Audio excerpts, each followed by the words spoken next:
This is what you deserve." Those were the words I heard as I looked at my fine porcelain plate, now stained with the saliva of Laura Vanderbilt, my daughter-in-law's mother. 15 people witnessed that moment. 15 pairs of eyes, silently watching as that 63-year-old woman, dressed in her pearl-colored Chanel suit, leaned over the mahogany dining table and spat at me as if I were trash. But what truly broke me was not the spit. It was the voice of my son. "Mum, please behave yourself. Don't provoke her." Robert. My Robert. The boy I raised alone, cleaning other people's houses to pay for his college. The man who now looked at me with embarrassment, begging me with his eyes to be quiet, to swallow this humiliation, to not ruin his perfect Thanksgiving dinner. In that moment, something inside me didn't break. It hardened. I took out my phone with hands that didn't tremble, typed 3 words, and pressed send. "Execute the plan." Laura let out a laugh. "Who are you texting? Sophie? Your little sewing circle?" I got up from the table, wiped my lips with the linen napkin, and spoke with a calm I didn't recognize in myself. "My lawyers." What happened next? No one saw it coming.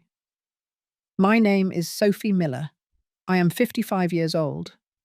For a long time, I was the invisible woman, the sacrificing mother, the compliant grandmother, the humble seamstress who always bowed her head.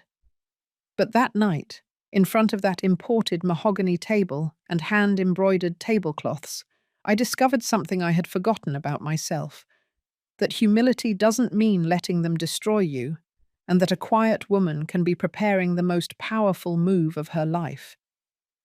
Let me tell you how a simple seamstress ended up sitting at that table, and how that same seamstress taught everyone a lesson they will never forget. 3 years ago, my life was simple, but it was mine.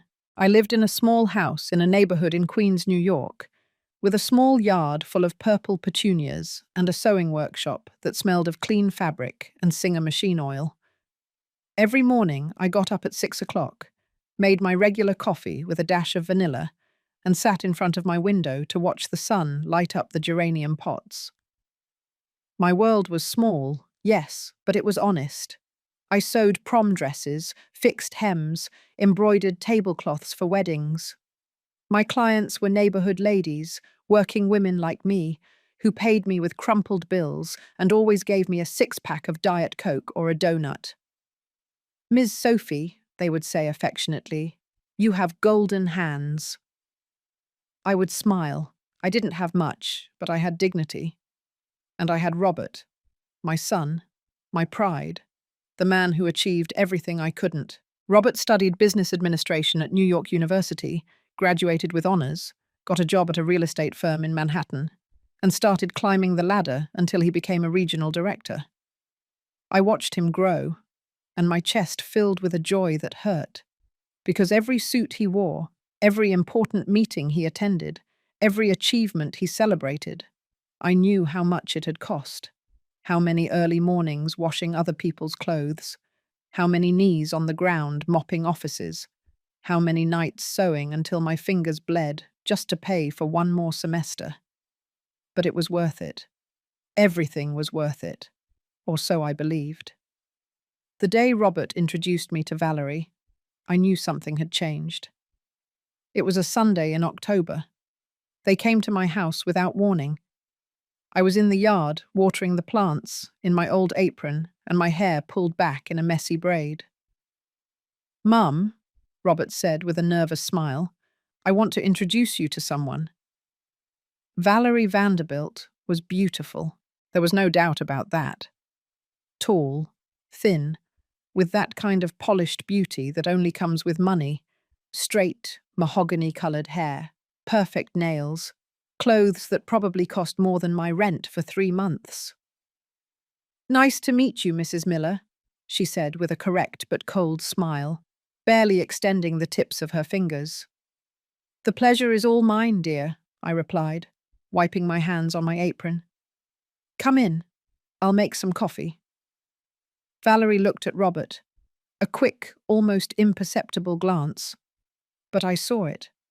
It was a look that said, "Seriously? Your mother lives here?" We sat in my small living room. I served regular coffee in mismatched mugs. Valerie took hers carefully, as if she feared catching poverty. "Mum," Robert said, taking Valerie's hand, "we have news. We're getting married." My heart skipped a beat. Joy, fear, something in between. "Oh, son, how wonderful," I said, getting up to hug him. "Valerie, welcome to the family." She smiled, but her eyes didn't. "Thank you, Mrs. Miller. Robert has told me a lot about you, about your job." The way she said your job pierced me like a cold needle. "I'm a seamstress," I said with my chin up, "and very proud to be one." "Of course," Valerie replied with that polite smile. "It's a humble profession." Robert didn't say anything. He just squeezed Valerie's hand and changed the subject. That night, after they left, I sat in front of my sewing machine and cried without knowing exactly why. Perhaps because for the first time in my life, I felt small. 2 weeks later, I was invited to meet Valerie's family. The Vanderbilt's house was in Beverly Hills, Los Angeles. It wasn't a house, it was a mansion. Electric gate, gardens that looked like they were from a magazine, a fountain at the entrance with marble cherubs. I rang the doorbell with sweaty hands, holding a carrot cake I had baked since 5 o'clock that morning. A uniformed employee opened the door. "Mrs. Miller," he said. "Hipe, please come in. They are waiting for you on the terrace." I walked through marble hallways, past walls with enormous paintings, and furniture I had only seen in magazines. My old shoes squeaked against the floor, and I wanted to disappear. On the terrace, under a pergola covered with vines, was the entire family. Laura Vanderbilt, the matriarch, sat like a queen in a white wicker armchair. Her husband, Ernest, a corpulent man with a gold watch, 2 more daughters with their husbands, and Valerie, radiant next to Robert. "Mom!" Robert stood up, smiling. "This is my mum, Sophie." "How lovely, Mrs. Miller," Laura said without getting up, examining me from head to toe. "Please, have a seat." I sat on the edge of the sofa with my cake in my lap. "I brought a little dessert," I said shyly. "A carrot cake. It's my specialty." Laura looked at the cake as if I had offered her poison. "What a thoughtful gesture. Daniela," she called to an employee, "take this to the kitchen." The cake disappeared. We never saw it again. For 2 hours, I listened to the Vanderbilt family talk about things I didn't understand. Trips to Europe, investments, property, wine brands I didn't even know how to pronounce. No one asked me anything. No one included me in any conversation. I was furniture, an awkward ornament someone had forgotten to remove. When we finally said goodbye, Laura gave me 2 kisses in the air, without really touching me. "Mrs. Miller," she said with a sharp smile, "how sweet that Robert has such humble roots. It makes him so authentic." On the way back, Robert drove in silence. "Isn't Valerie's family incredible?" he finally said. I looked out the window. "Yes, son, incredible." But inside, something had broken. Weeks passed. The wedding was planned. And slowly I began to notice something that chilled my blood. Robert was changing. He no longer visited on Sundays. He no longer ate my turkey meatloaf with the same joy. He no longer called me mummy, but mum, with a more formal, more distant tone. One day, while we were having coffee in my kitchen, I asked him, "Son, are you ashamed of me?" Robert almost choked. "What are you talking about, Mum?" "Of course not." "Then why do I feel like you're leaving me behind?" He didn't answer immediately. He just looked at his mug. He stirred the spoon in slow circles. "Mum," he finally said, "Valerie and her family are different. They have certain standards, and I need to fit in there if I want to build a future. And I don't fit into that future. It's not that. It's just that things are complicated sometimes." I got up from the table. I didn't want him to see me cry. "I understand, son. I understand perfectly." But I didn't understand anything. I only knew that the boy who swore to love me forever now looked at me as if I were a problem he needed to solve, and the worst was yet to come. Sometimes we trust the people we love too much. Sometimes we give everything without asking for anything in return. Have you also felt invisible to someone who should value you? Tell me your story in the comments. I want to read them. The wedding was held in June, in a garden in Newport, Rhode Island, that looked like it was out of a movie. I arrived alone, in a navy blue dress that I had sewn myself over 3 weeks. It was elegant, simple, dignified. But when I saw the guests in their designer dresses and their jewels shining under the sun, I felt like an intruder at my own celebration. Laura Vanderbilt looked spectacular in a champagne-colored dress and an enormous hat. She greeted me with that cold smile I already knew. "Sophie, you look lovely. Did you make your dress yourself?" "Yes, Mrs. Vanderbilt." "Oh, how talented. Though for next time I can recommend an excellent boutique, for important events." I swallowed the humiliation as if it were bitter medicine. During the ceremony, I cried, but I don't know if I cried from happiness or from fear. I watched my Robert at the altar, so handsome in his tuxedo, looking at Valerie with those eyes full of love.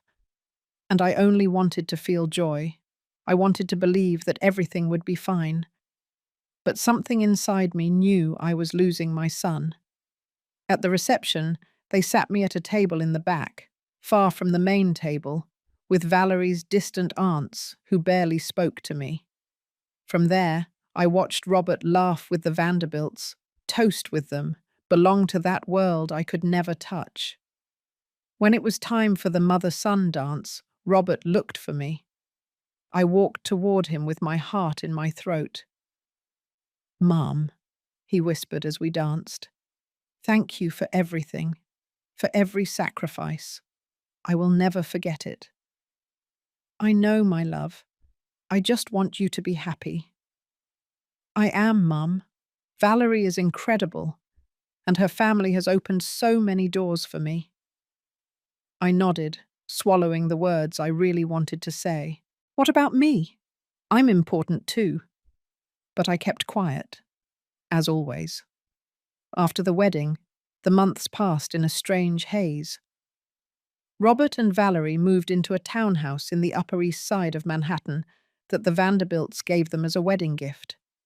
A 3-story house with a terrace and a view of the park trees. I was still in my little house in Queens, sewing dresses for my clients, waiting for Robert's calls, which became more and more spaced out. One day, 6 months after the wedding, Robert called me, excited. "Mum, I have news. Valerie is pregnant. You're going to be a grandmother." My heart filled with pure, almost childlike joy. "Oh, son, how wonderful. I'm coming over right now." "Wait, Mum. I'll call you later to coordinate. Valerie is resting. And well, you know how these things are." "Of course, son. Whatever you need." But the call to coordinate never came. Throughout Valerie's pregnancy, I felt as if I were watching my son's life through glass. Close, but unable to touch. Valerie's Facebook posts showed spectacular baby showers, nursery rooms worthy of a magazine, professional photo shoots. And I, sitting in my workshop, knitting a baby blanket with my own hands, wondering if my grandson would ever use it. When Matthew was born, Robert called me from the hospital. "He's born, Mum. A beautiful boy. His name is Matthew Vanderbilt Miller." I was silent for a second. Vanderbilt Miller? Not Miller Vanderbilt. Well, Valerie's family has a tradition. The maternal surname comes first when it's the first male grandchild. Another silent humiliation. Again, swallow everything. That's fine, son. When can I go meet him? Tomorrow afternoon, but only for 1 hour, okay? Valerie needs to rest, and, well, her mum is here helping with everything. The next day, I arrived at the hospital with the blanket I had knitted, a teddy bear, and my heart full of hope. In the private room, surrounded by expensive flowers and elegant balloons, Valerie was in bed, radiant despite the fatigue. Robert was holding Matthew, and next to him, like a territorial guardian, was Laura Vanderbilt. "Sophie, I'm glad you came," Robert said.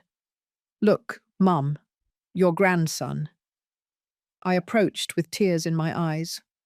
Matthew was perfect, small, pink, with his eyes closed and his tiny fists clenched. "Can I hold him?" Robert looked at Valerie. Valerie looked at Laura. Laura nodded as if granting permission. "Of course, Sophie. But be careful. He is very delicate." As if I hadn't raised a son alone. As if my hands, these hands that worked for years to give Robert a decent life, were now dangerous. I held Matthew with a tenderness that hurt. I looked at him. I touched his soft little face. I breathed in that new baby smell that is like pure magic. "I brought you a little blanket," I whispered. "I made it myself, with all my love." Laura approached. She examined the blanket with a critical eye. "How charmingly rustic. Although, you know, Sophie, these hand-knitted fabrics sometimes have fibers that can cause allergies. We'd better put it away and use the organic cotton blankets we've already bought." I felt as if I had been slapped. Robert didn't say anything. Valerie smiled sadly, but she didn't intervene either. I stayed 20 more minutes. No one offered me a seat. No one included me in the conversation about plans for the baby, the private pediatrician, the nanny they had already hired. When I said goodbye, I hugged Robert. "Son, if you need help with the baby, I can—" "Don't worry, Mum. Valerie's mum already has everything organized. She's going to stay with us for the first few weeks." Of course. Laura would stay. Laura would be there for the first smiles, the first nights, the first magical moments of her grandson. And I would return to my empty house, to my silent workshop, to be the second-class grandmother. In the taxi ride back, I cried uncontrollably. The driver asked me if I was okay. I told him yes, that I had just met my grandson, that they were tears of happiness. I lied. The following months were a slow, silent ordeal. I called Robert to ask about Matthew. He answered with short messages. "Everything fine, Mum. I'll call you later." But later almost never came. On Facebook, I saw photos of Matthew all the time, in Laura's arms, in their huge house, at Vanderbilt family parties where I was never invited. One Saturday afternoon, I gathered my courage and went to Robert's house without warning. I rang the doorbell. An employee opened. "I'm looking for my son, Robert Miller. Do you have an appointment, ma'am?" An appointment? Did I need an appointment to see my own son? No, but I am his mother. One moment. I waited at the door like a street vendor. Finally, Valerie appeared with Matthew in her arms. "Sophie, what a surprise. You should have called." "I wanted to see my grandson. Is Robert here?" "He went golfing with my dad. But come in, just for a little while. Matthew has a very strict nap routine." I entered that house that smelled of expensive candles and French perfume. I sat on the edge of the sofa like an unwanted visitor. I held Matthew for 15 minutes. Valerie watched me like a hawk, correcting how I held him, how I talked to him, how everything. Oh, Sophie, not so close to your face. He could catch something. I'm not sick, Valerie. I know, but you never know. My mum says it's better to be cautious. Your mum. Always your mum. When I left that house, I knew that something inside me was dying.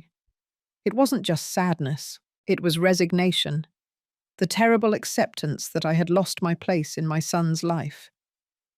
That night, sitting in my workshop, I looked at my sewing machine. That antique Singer that my mother had bequeathed to me. That machine that had fed Robert. That had paid for his school, his university, his dreams. And I wondered if it had all been worth it. If raising a son alone, sacrificing everything, breaking my back working, only for him to treat me like a nuisance now, if that was the destiny I deserved.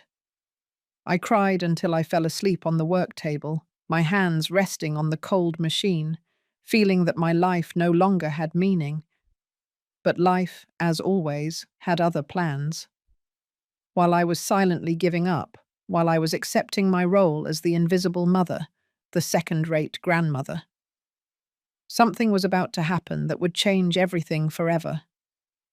Sometimes, when you hit rock bottom, when you have no strength left to keep swimming, life sends you a signal, a push, a reason to wake up. And my signal was about to arrive. The signal arrived 3 months later, in the form of an unexpected call. It was a Tuesday afternoon. I was sewing the first communion dress for Mrs. Carmen's granddaughter when my phone rang. An unknown number. Mrs. Sophie Miller? Yes, speaking. This is Councillor Henry Thompson from Thompson and Associates law firm. I need to see you urgently. It concerns a very delicate family matter. My heart skipped a beat. I thought of Robert, of Matthew, of some terrible accident. What happened? Is my son okay? Your son is perfectly fine, but I need to speak with you in person. Can you come to my office tomorrow? The next day, I arrived at a corporate building in Midtown Manhattan. Councillor Thompson's offices were on the 22nd floor. Everything was glass, steel, and impressive views of the city. The councillor was a man in his 60s, with glasses and an impeccable suit. He received me with seriousness. Mrs. Miller, thank you for coming. What I am about to tell you is uncomfortable, but you have the right to know. I sat down with my hands tightly clasped over my purse. I was the attorney for your late husband, George Miller. I froze. No one mentioned George. No one talked about the man who had abandoned us when Robert was 2 years old. George passed away 6 months ago in Miami, Florida. I felt nothing, neither sadness nor relief, just a strange emptiness. I'm sorry, I said out of politeness. Ma'am, George changed a lot in his final years. He regretted leaving you. He built a successful import and export business, and in his will, he left everything in the name of his son, Robert, and his grandson, Matthew. The world stopped. As in, Robert inherited property, bank accounts, investments. We're talking about approximately $4 million. $4 million. And Robert knows? Yes, ma'am. He came in 5 months ago to sign all the papers, he and his wife. 5 months. Robert had known for 5 months and never told me. Why are you telling me this? The councillor sighed. Because in the will, George left a letter for you. He asked for forgiveness for all the harm he caused you, and he specifically asked Robert to take care of you, never to abandon you as he did. He handed me a yellowish envelope. I opened it with trembling hands. George's handwriting was almost illegible. Trembling, like an old sick man's. Sophie, I know I don't deserve your forgiveness. I left you alone with our son and took my cowardice to another city. I built a new life, but I was never happy. I always carried the guilt of having destroyed you. I left everything to Robert because you raised him alone, with your effort, with your love. But I beg him, never to abandon you as I did, that he take care of you, that he give you the place you deserve. Forgive me, Sophie, although I know I can't ask that of you. George. Tears fell onto the paper, staining the old ink. Mrs. Miller, the counsellor continued, the reason I called you is because Robert asked me for absolute discretion. He didn't want you to know anything about the inheritance. In fact, he signed specific documents to prevent me from contacting you. I felt as if cold water had been thrown on me. My son deliberately hid this from me. Yes, Ma'am. And there's something else you should know. He took some papers out of a folder. Robert and his wife have been making significant purchases in recent months. A country house in the Hamptons, valued at $800,000, a brand new BMW, shares in his father-in-law's company, and they made a donation of $100,000 to a foundation that Mrs. Laura Vanderbilt presides over. Each word was a stab. But they have never offered you assistance, financial or otherwise. I got up from the chair because I felt like I was suffocating. Why are you telling me all this, counsellor? Because my job is to execute the will of my clients. And George's will was that you know he repented and that his son fulfill his last request. Robert signed confidentiality papers with me, but I didn't sign anything regarding you. Legally, I can inform you. And what do you expect me to do with this information? The counsellor looked at me with something that resembled compassion. That is up to you, Mrs. Miller, but I thought you deserved to know the truth. I left that office like a sleepwalker. I rode down the 22 floors in the elevator without seeing anything, without hearing anything, only the echo of a truth that was splitting me in two. Robert had inherited $4 million and never told me, while I kept sewing until dawn to pay my rent, to buy my groceries, to save money for Matthew's little gifts that never reached his hands. My son had millions, millions that his absent father had left him with a single condition, that he take care of me, and he chose to hide it from me. I walked down Midtown Manhattan aimlessly, through the midday crowd, feeling that I didn't know the man my son had become. When did it happen? At what moment did the boy who cried in my arms, who promised he would always love me, who said, "When I grow up, I'm going to buy you a big house, Mommy," transform into this man who erased me from his life while spending fortunes to impress people who were worth nothing? That night I couldn't sleep.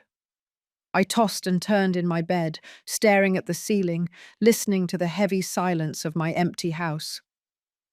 The next day, I did something I had never done. I actually looked through Valerie's Facebook, not just glancing over it. And there it all was. Photos in the Hamptons, in a beautiful wooden house with a lake. Our little vacation home, the caption said. The new BMW parked in front of their house. My husband spoiled me, with heart emojis. Photos of a charity gala. Valerie and Robert next to Laura, extremely elegant. Proud to support the Vanderbilt Hope Foundation. And photos of Matthew.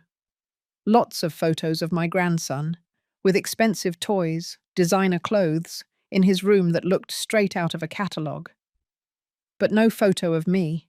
Not a single mention that this child had another grandmother. I closed the laptop, and something inside me, something that had been dormant for years, began to wake up. It wasn't rage yet. It was something colder, more calculated. It was clarity. I picked up the phone and called Robert. "Hello, Mum. Everything okay?" "Son, I need to talk to you. It's important." "Oh, Mum, I'm busy. Can it be another day?" "No, Robert. I need to see you today."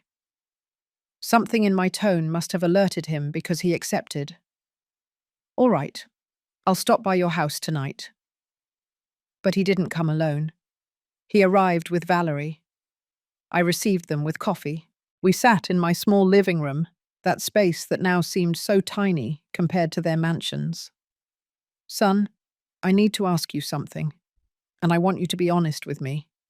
Your father passed away a few months ago, didn't he? Robert's face lost all colour.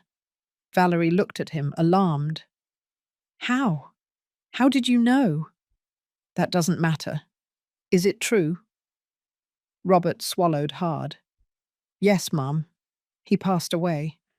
But I didn't want to tell you because I thought it would just hurt you to remember him.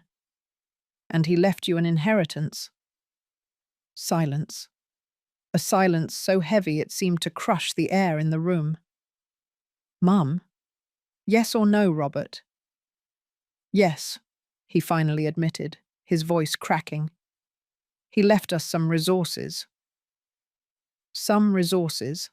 $4 million were some resources. And why did you never tell me? Because I didn't want you to feel bad. Dad abandoned us, Mum. You were the one who raised me. I didn't want you to think that I now value his money more than everything you did for me. He sounded almost convincing. Almost. And what about your father's request? The letter where he asked you to take care of me? Robert turned even paler. Valerie intervened for the first time. Sophie, I think you're misunderstanding things. Robert loves you. We all love you. But his father's inheritance is a private matter for our family. I am his family, I said with a calm I didn't feel. What I meant to say is, our nuclear family. Robert, me, and Matthew. We didn't want to involve you in complicated financial matters. Involve me? I'm his mother. Robert got up, nervous. Mum, I know this looks bad, but I promise I've always thought about you. In fact, Valerie and I were planning to help you, renovate your house, buy you a better car. When? In 5 more years? In 10? It's not fair, Mum. We're building our wealth. We have to think about Matthew's future, in smart investments. And is the Hamptons house a smart investment? The BMW? The $100,000 for your mother-in-law's foundation? Robert was speechless. Valerie stood up, offended. I don't know who gave you that information, Sophie, but it is very inappropriate for you to be investigating our finances. Inappropriate is forgetting the mother who broke her back to give her son a decent life. Robert approached, trying to take my hands. Mum, please, let's not fight. You are important to me. You always will be. I looked him in the eyes. Those eyes I had known since he was born, that I had seen cry, laugh, dream, and I recognized nothing in them. I want you to leave, I said firmly. Mum, please, leave my house. I need to be alone. They left. Robert tried to hug me at the door, but I stepped aside. When I closed the door, I leaned against it and took a deep breath. I didn't cry. For the first time in months, I didn't cry, because something had changed in me that night, something fundamental. I had stopped being the silent victim, the self-sacrificing mother who forgave everything. And although I still didn't know what I would do, although I still didn't have a plan, I knew I was no longer going to keep accepting crumbs of love at the table of my own life. The war hadn't started yet, but I had just put on the uniform. The following weeks were strange. On the outside, everything was the same. I sewed my dresses, attended to my clients, watered my plants every morning. But inside, something had changed forever. It was as if I had been asleep for years and had finally opened my eyes. Robert called me occasionally with that voice laden with guilt, asking me how I was. I responded with monosyllables. Fine, son. Busy. I didn't give him the pleasure of hearing me beg for his attention. One afternoon, While I was drinking coffee in my kitchen, my neighbour, Mrs. Henderson, knocked on the door. "Sophie, I've come to ask you a huge favour. My niece is getting married in 2 months and needs a dress. But not just any dress. Something special, elegant, the kind you know how to make." "What's her budget?" "Well, she works at a bank. She earns well. She can pay what's fair." Something clicked in my head. "How much is earns well, Linda?" Mrs. Henderson lowered her voice as if it were a secret. "Like $30,000 a year. To her, your work is gold, Sophie. I told her you charge cheap, but that you're the best." $30,000 a year. I charged $200 for a handmade wedding dress, with embroidery that took me weeks. $200 that was barely enough for me to survive. Why did I charge so little? Because I always believed I didn't deserve more. Because I always believed that my work, like my life, should be humble. "Tell your niece to come," I told Linda. "But my prices have changed now. A handmade wedding dress with custom embroidery costs $1,500. If she wants something more elaborate, $2,000. Mrs. Henderson almost choked on her coffee. "Oh, Sophie, isn't that a lot?" "It's fair, Linda. It's what my work is worth." 3 days later, Linda's niece came to my workshop. A pretty, nervous girl, about 25 years old. I showed her my portfolio, photos of dresses I had made over the years. Her eyes lit up. "Mrs. Sophie, your work is beautiful. It looks like it came from an expensive boutique." "Why? It is from an expensive boutique," I replied with newfound confidence. "Only I'm the owner of my own boutique." She accepted the price without haggling. That night, as I made coffee, I smiled for the first time in weeks. I had discovered something simple yet powerful. I was worth more than they had made me believe. The next day, I called all my old clients. I informed them that my prices had changed. Some were annoyed and didn't return, but others, the ones who truly valued my work, accepted without a problem. In 1 month, I had tripled my income. I wasn't a millionaire like Robert, but I was no longer the woman begging for crumbs. One Saturday morning, Robert showed up at my house without warning. He had Matthew with him. "Mum, I thought you'd like to spend time with your grandson. Valerie went shopping with her mum." Of course. I was the emergency babysitter when Laura wasn't available. But I picked up Matthew, and my heart melted. He was already 1 year and 6 months old. He was walking, stumbling. He was babbling words. He was perfect. "Hello, my love," I said to him. "Do you remember your Grandma Sophie?" Matthew looked at me with curiosity. Robert looked uncomfortable. "Honestly, Mum, he hasn't spent much time with you. Valerie says it's important for him to have stable routines, and Laura's house is more stable than mine." Robert didn't answer. We spent the morning together. I gave Matthew cookies I had baked. We played in the yard. I showed him the petunias. He laughed with that pure laugh of children who don't yet know the cruelty of the world. When Robert came to pick him up, Matthew cried when saying goodbye. That broke me and healed me at the same time. "Come back soon, my darling," I whispered to him. "Your grandma will always love you." Robert looked at me with something that resembled regret. "Mum, I know things have been weird between us, but I want to fix it. Really." "How, Robert? How are you going to fix everything you've broken?" "I don't know, but I'll try. I promise you." Promises, always promises. "Son, I no longer need your promises. I need action, respect, a real place in your life and in my grandson's life." "You'll have it, Mum. I swear." He left with Matthew, and I stayed in my house, more alone than ever, but also stronger. That night I did something I had never done. I searched the internet for inheritance lawyers, New York City. I didn't have a plan yet, but I was investigating, learning, preparing. If Robert believed he could erase me from his life, while enjoying the money his father had left specifically on the condition of taking care of me, he was very wrong. 2 weeks later, I received a call from Valerie. "Sophie, good afternoon. I'm calling to invite you to a family dinner this Saturday at my parents' house." My heart quickened. "A family dinner?" "Yes, it's my mum's 64th birthday.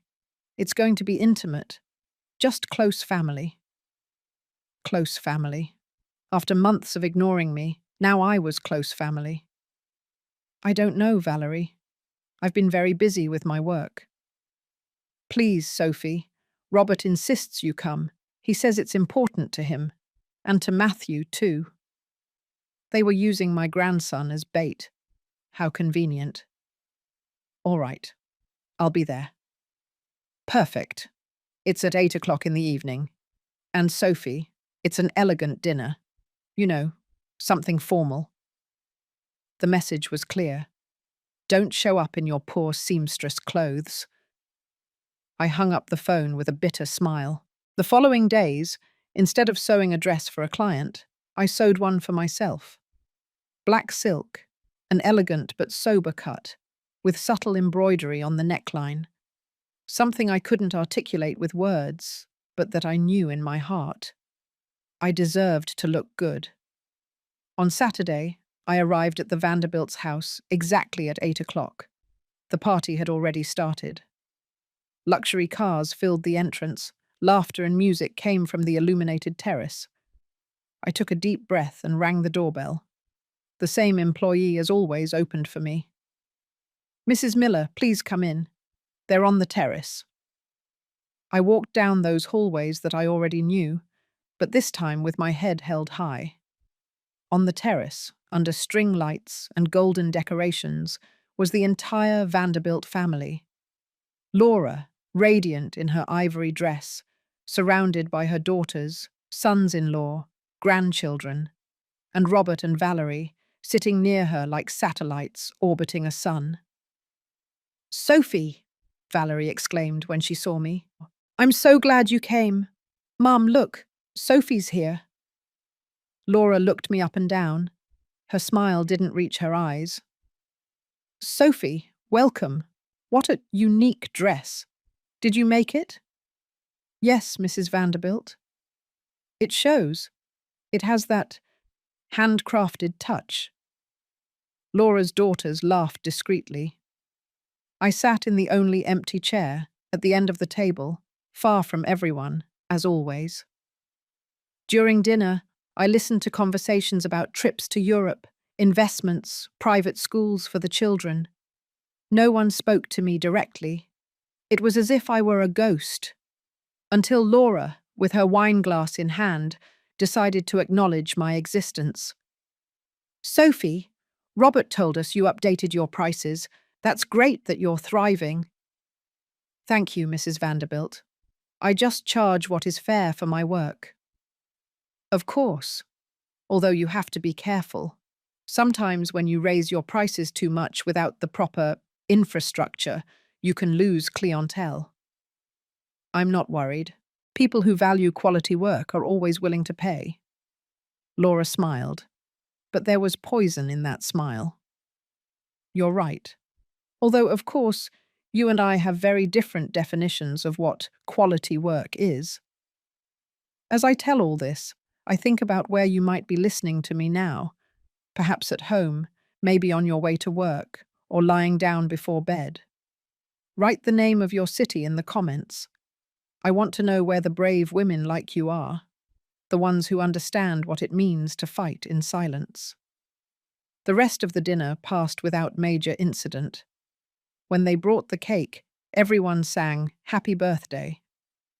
Laura blew out the candles, surrounded by her perfect family, her perfect life. And I, sitting in my corner, wondered what the heck I was doing there. After the cake, while the others were having digestives and coffee, I got up to go to the restroom. In the hallway, I heard voices coming from the study. The door was ajar. It was Laura talking to Robert. You have to set boundaries, Robert. Your mother is a good woman, but she can't continue to be a burden on you. She's not a burden, Laura. Oh, sweetie, don't be naive. You saw how she reacted with the inheritance, as if she had a right to claim something from you. Your father left her for a reason, didn't he? Maybe she wasn't as saintly as you think. I felt the floor disappear beneath my feet.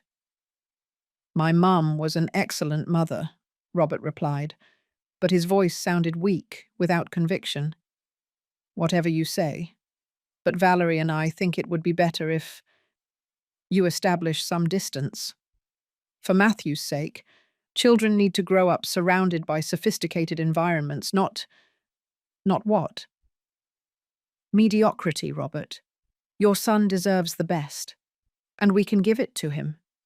Your mother, with all due respect, can only offer him, well, you know. I should have left. I should have gotten out of there at that moment. But I remained paralyzed, listening to that woman destroy my image in front of my own son. Laura is right about one thing, Robert. Your mum is very intense, I heard Valerie's voice say. She always makes awkward comments, and with the lawyer thing, she showed that she doesn't trust us. I just wanted answers, Robert mumbled.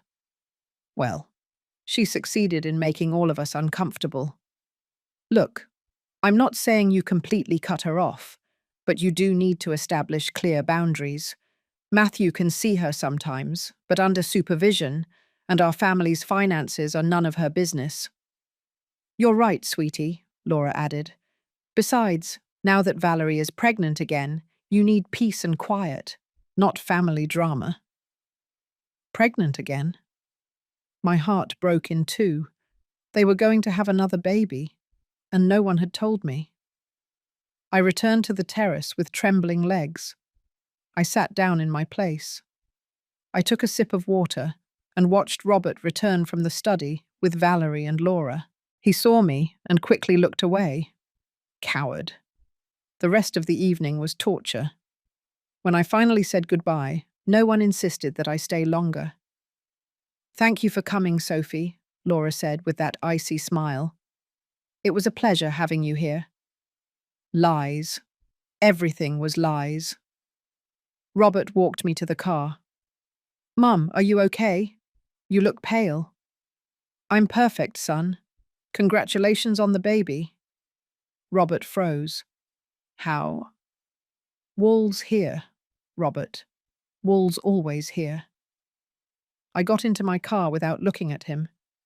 I drove home with my hands clenched on the steering wheel, fighting back the tears that wanted to come out. But I didn't cry. Instead, I got home. I took off the elegant dress, put on my old robe, and sat down in front of my sewing machine. That singer that my mother had bequeathed to me, that machine that had fed my son, that had paid for his dreams, that represented all my effort. I touched it fondly, as one strokes an old friend. You and I have been through a lot together, I whispered to it. Haven't we? And in that moment, as my fingers traced the cold metal of the machine, as I listened to the silence of my empty house, I made a decision. I was no longer going to be the victim.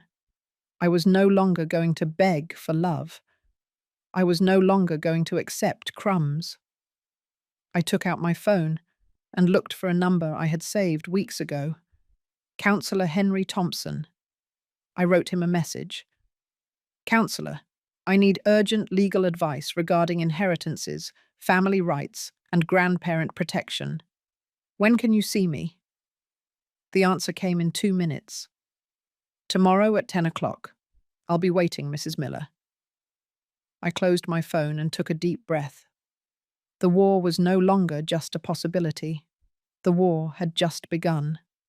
And I, Sophie Miller, seamstress of 55 years, invisible woman, forgotten mother, was ready to fight. On Monday at 10 o'clock sharp, I was sitting across from Councillor Thompson's desk. Mrs. Miller, I'm glad to see you, although the circumstances are not the best. Counselor, I need to know what my options are. Legally, my son has excluded me from his life and my grandson's life. Is there anything I can do? The counselor took out a notebook and began taking notes. Tell me everything from the beginning. And I told him everything. The hidden inheritance, the humiliations, the new pregnancy they hid from me, the conversations I had overheard. Each word hurt, but it also liberated me. When I finished, the counselor leaned back in his chair, thoughtful. Mrs. Miller, legally there are several things we can explore. First, in New York, the figure of grandparent visitation rights exists. You have the right to see your grandson. If we can prove that he is unjustly preventing that contact, a judge can order it. My heart leaped with hope. Second, regarding the inheritance, your late husband left an explicit letter asking Robert to take care of you. That is not legally binding, but what? But if we can prove that Robert is using the inheritance in a way contrary to the express wishes of the testator, and that you are in a situation of need while he spends on unnecessary luxuries, there are legal precedents for moral claims. I don't want his money, counselor. I just want them to respect me. I understand, Ma'am. But sometimes, for people to understand the value of something, you have to hit them where it hurts the most. He was right. Robert only cared about money and his image. That's where I had to hit. There is something else, the counselor continued. I need to investigate something. May I make some inquiries with the public registry and with some contacts? Whatever is necessary. I'll call you in a few days. I left there with a mixture of hope and fear. I was taking steps into unknown territory, but there was no turning back. That same afternoon, while I was sewing Mrs. Henderson's niece's dress, my phone rang. It was Robert. Mum, I need to talk to you. Tell me. No, in person. Can I come over now? I'm working. Please, Mum. It's important. Something in his voice alerted me. It wasn't guilt. It was urgency. All right. I'll wait for you. He arrived 30 minutes later, alone. That was already strange. He looked drawn, haggard, nervous. Mum, I need to ask you a huge favor. I crossed my arms. Go ahead. I need you to sign some papers. What papers? He took some documents out of his briefcase. He put them on my work table. It's a voluntary renunciation of visitation rights with Matthew. The world stopped. What? Wait. Let me explain. It's not what you think. It's just a legal formality. Valerie and I are doing some paperwork for the new baby. Inheritance issues, trusts, and the lawyers asked us to have all the grandparents sign documents waiving future claims. Did Laura sign this? Robert hesitated. It's different. She's actively involved in Matthew's life. You hardly see him, Mum. So it's just to legally protect the children in case of what, Robert? In case of any future family conflict. I took the papers and read them slowly.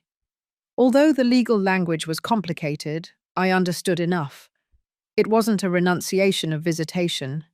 It was a sworn statement that I voluntarily waived any right over my grandchildren, that I acknowledged that I did not have the financial or emotional capacity to be an active part of their lives, that I accepted sporadic visits under the parents' supervision. It was my certificate of second-class grandmother, signed and sealed. Robert, I said with a calm that surprised even me. Did you read this? The lawyers explained it to me. Did you read it word for word? He remained silent. Because it says here that I acknowledge not having the emotional capacity to care for my grandchildren. Is that what you think of me? Mom, it's just legal language. It doesn't mean anything. Everything means something, Robert, especially in legal documents. Please, Mom, just sign. For me, for Matthew, for the new baby. I looked at him for a long time. This man of 32 years, with his expensive suit and his Rolex on his wrist. This man who was once my child. No. What? I'm not going to sign this. Robert stood up, agitated. Mum, you have to understand. If you don't sign, Valerie and her family will think you're being difficult. They're going to… Going to what? Distance me more. I barely see my grandson now, Robert. What else can they take from me? It's not like that, Mum. We're not trying to take anything from you. Then why do you need me to legally waive my grandmother rights? Because it's what's best for everyone. For everyone? Or for Laura? Robert paled. This was her idea, wasn't it? I continued. She convinced Valerie, and Valerie convinced you, and now you come here to ask me to erase myself from my grandchildren's lives. It's not that.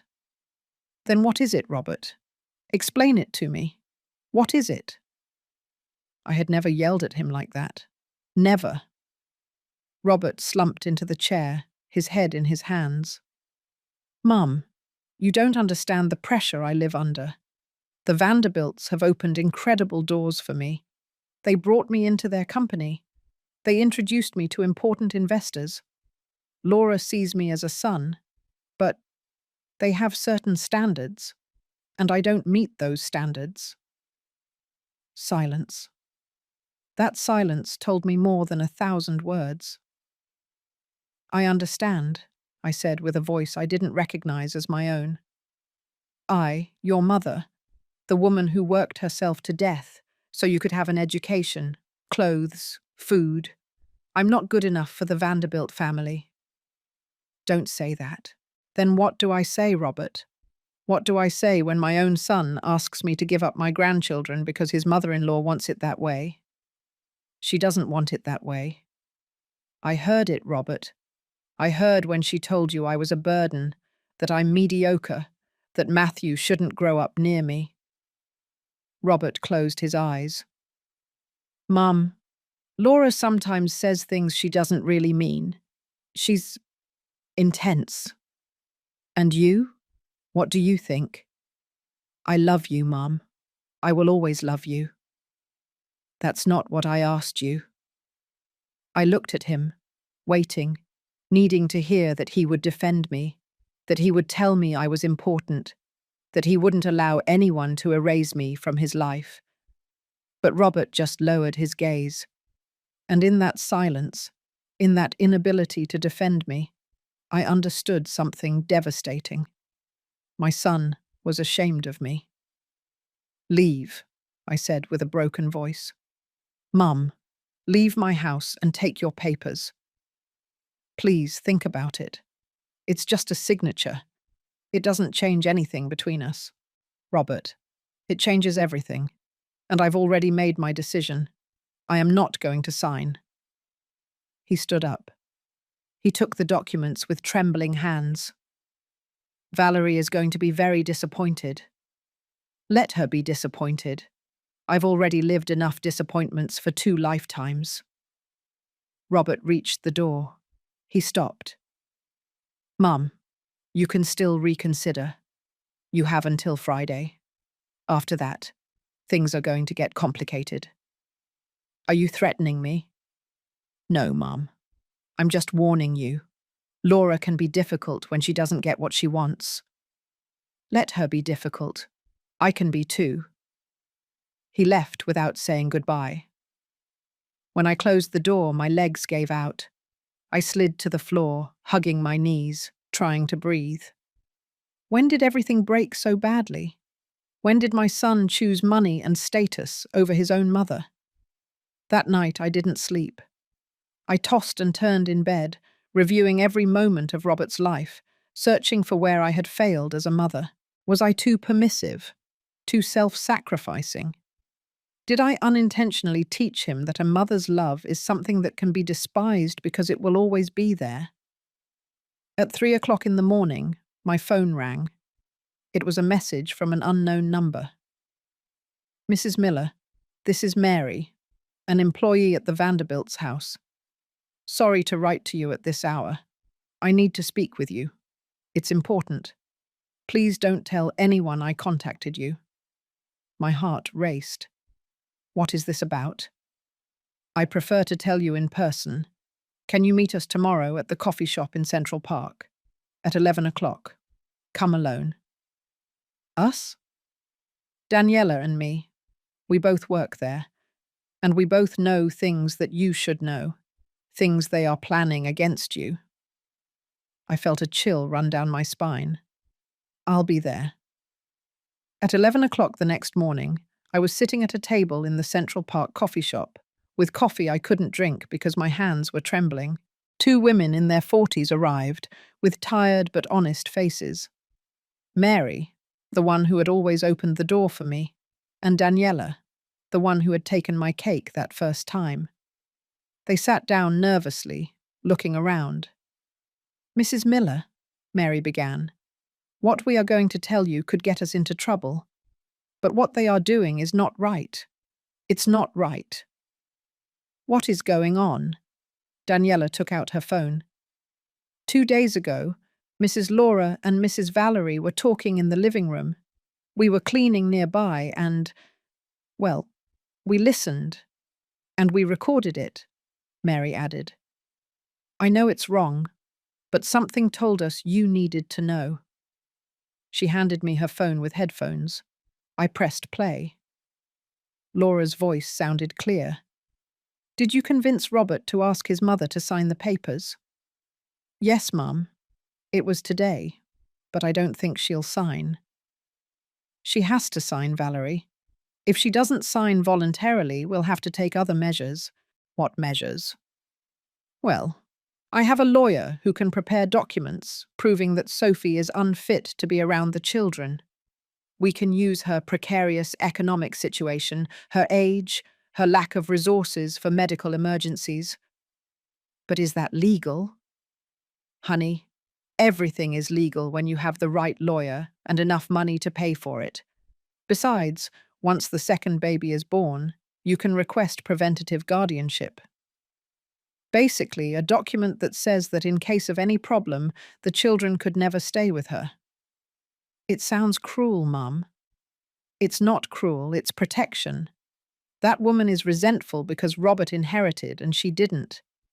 Who guarantees us that she won't try to manipulate Matthew against us when he grows up? Better to cut her off at the root. My blood froze. And is Robert okay with this? Valerie asked in the recording. Robert is okay with whatever you tell him he's okay with. That boy adores you, Valerie, and he adores this life we've given him. He's not going to risk it for his mother. Sometimes I feel bad for her. I mean, she did sacrifice for him. Please, Valerie. She did what any mother would do. She's no saint. Besides, we already gave her opportunities to be part of the family, and she's always with that victim attitude. I'm tired of her martyr face. There was a pause. And what if she finds a lawyer? Laura laughed, a cold, calculating laugh. With what money? She lives hand-to-mouth sewing dresses. Good lawyers cost what she doesn't earn in a year. And even if she found one, we have more resources, better connections, and above all, we have legal custody. She has nothing. The recording ended. I took off the headphones with hands that I no longer felt. There's more, Daniela said. We have seen documents in Mr. Ernest's study, lawyer papers, things about preventative custody, false psychological evaluations. False? Yes, ma'am. They already have documents prepared saying you suffer from emotional instability, that you have made inappropriate comments in front of the child, that your house is not safe for minors. All lies. Why are you telling me this? Why are you risking your jobs? Mary took my hand. Because we are both mothers, Mrs. Miller, and we both know what it's like to fight for our children. What they are doing to you is not right. Period. Besides, Daniela added, you were always kind to us. You greeted us, asked about our families. Mrs. Laura doesn't even look us in the eyes. You have a heart. They only have money. I got up from the table because I felt like I was suffocating. I walked toward the park, breathing deeply, trying to process what I had just heard. It wasn't just rejection. It wasn't just humiliation. It was a deliberate conspiracy to erase me from my grandchildren's lives. Mary and Daniela followed me. Mum, if you need those recordings for a lawyer, we can give them to you, Mary said. Thank you, I mumbled. Thank you for your courage. One question, Ma'am, Daniela said. Are you going to fight? I looked at both of them, two honest, hard-working women, risking their livelihoods to do the right thing. And I understood that I couldn't give up. Not for me, but for them. For all the women like us, who work in silence, who love unconditionally, who give everything expecting only crumbs of respect. Yes, I said with a firmness that was born from the deepest part of my being. I'm going to fight. That afternoon I called Councillor Thompson. Councillor, I need to see you urgently. I have evidence, I have proof, and I need you to help me protect my rights. Come tomorrow first thing and bring everything you have. That night, sitting in front of my sewing machine, I made a decision that would change everything. I was no longer going to beg for love. I was no longer going to accept humiliations. I was no longer going to be invisible. Robert, Valerie, and Laura had declared war. And I, Sophie Miller, seamstress of 55 years, forgotten mother, was ready to show them that a mother never gives up, that a grandmother fights until her last breath, and that the worst mistake they could make was to underestimate the humble seamstress. Because women like me, the ones who have survived everything, the ones who have risen from their knees 1,000 times, are much stronger than they will ever imagine. The dinner the following Saturday was going to be memorable, but not for the reasons they thought. Saturday arrived faster than I expected. Throughout the week, Councillor Thompson and I had prepared everything: documents, evidence, recordings. He contacted a known judge, prepared petitions for protection of my grandparent visitation rights, and most importantly, he thoroughly investigated the finances of Robert and the Vanderbilts. What he found was revealing.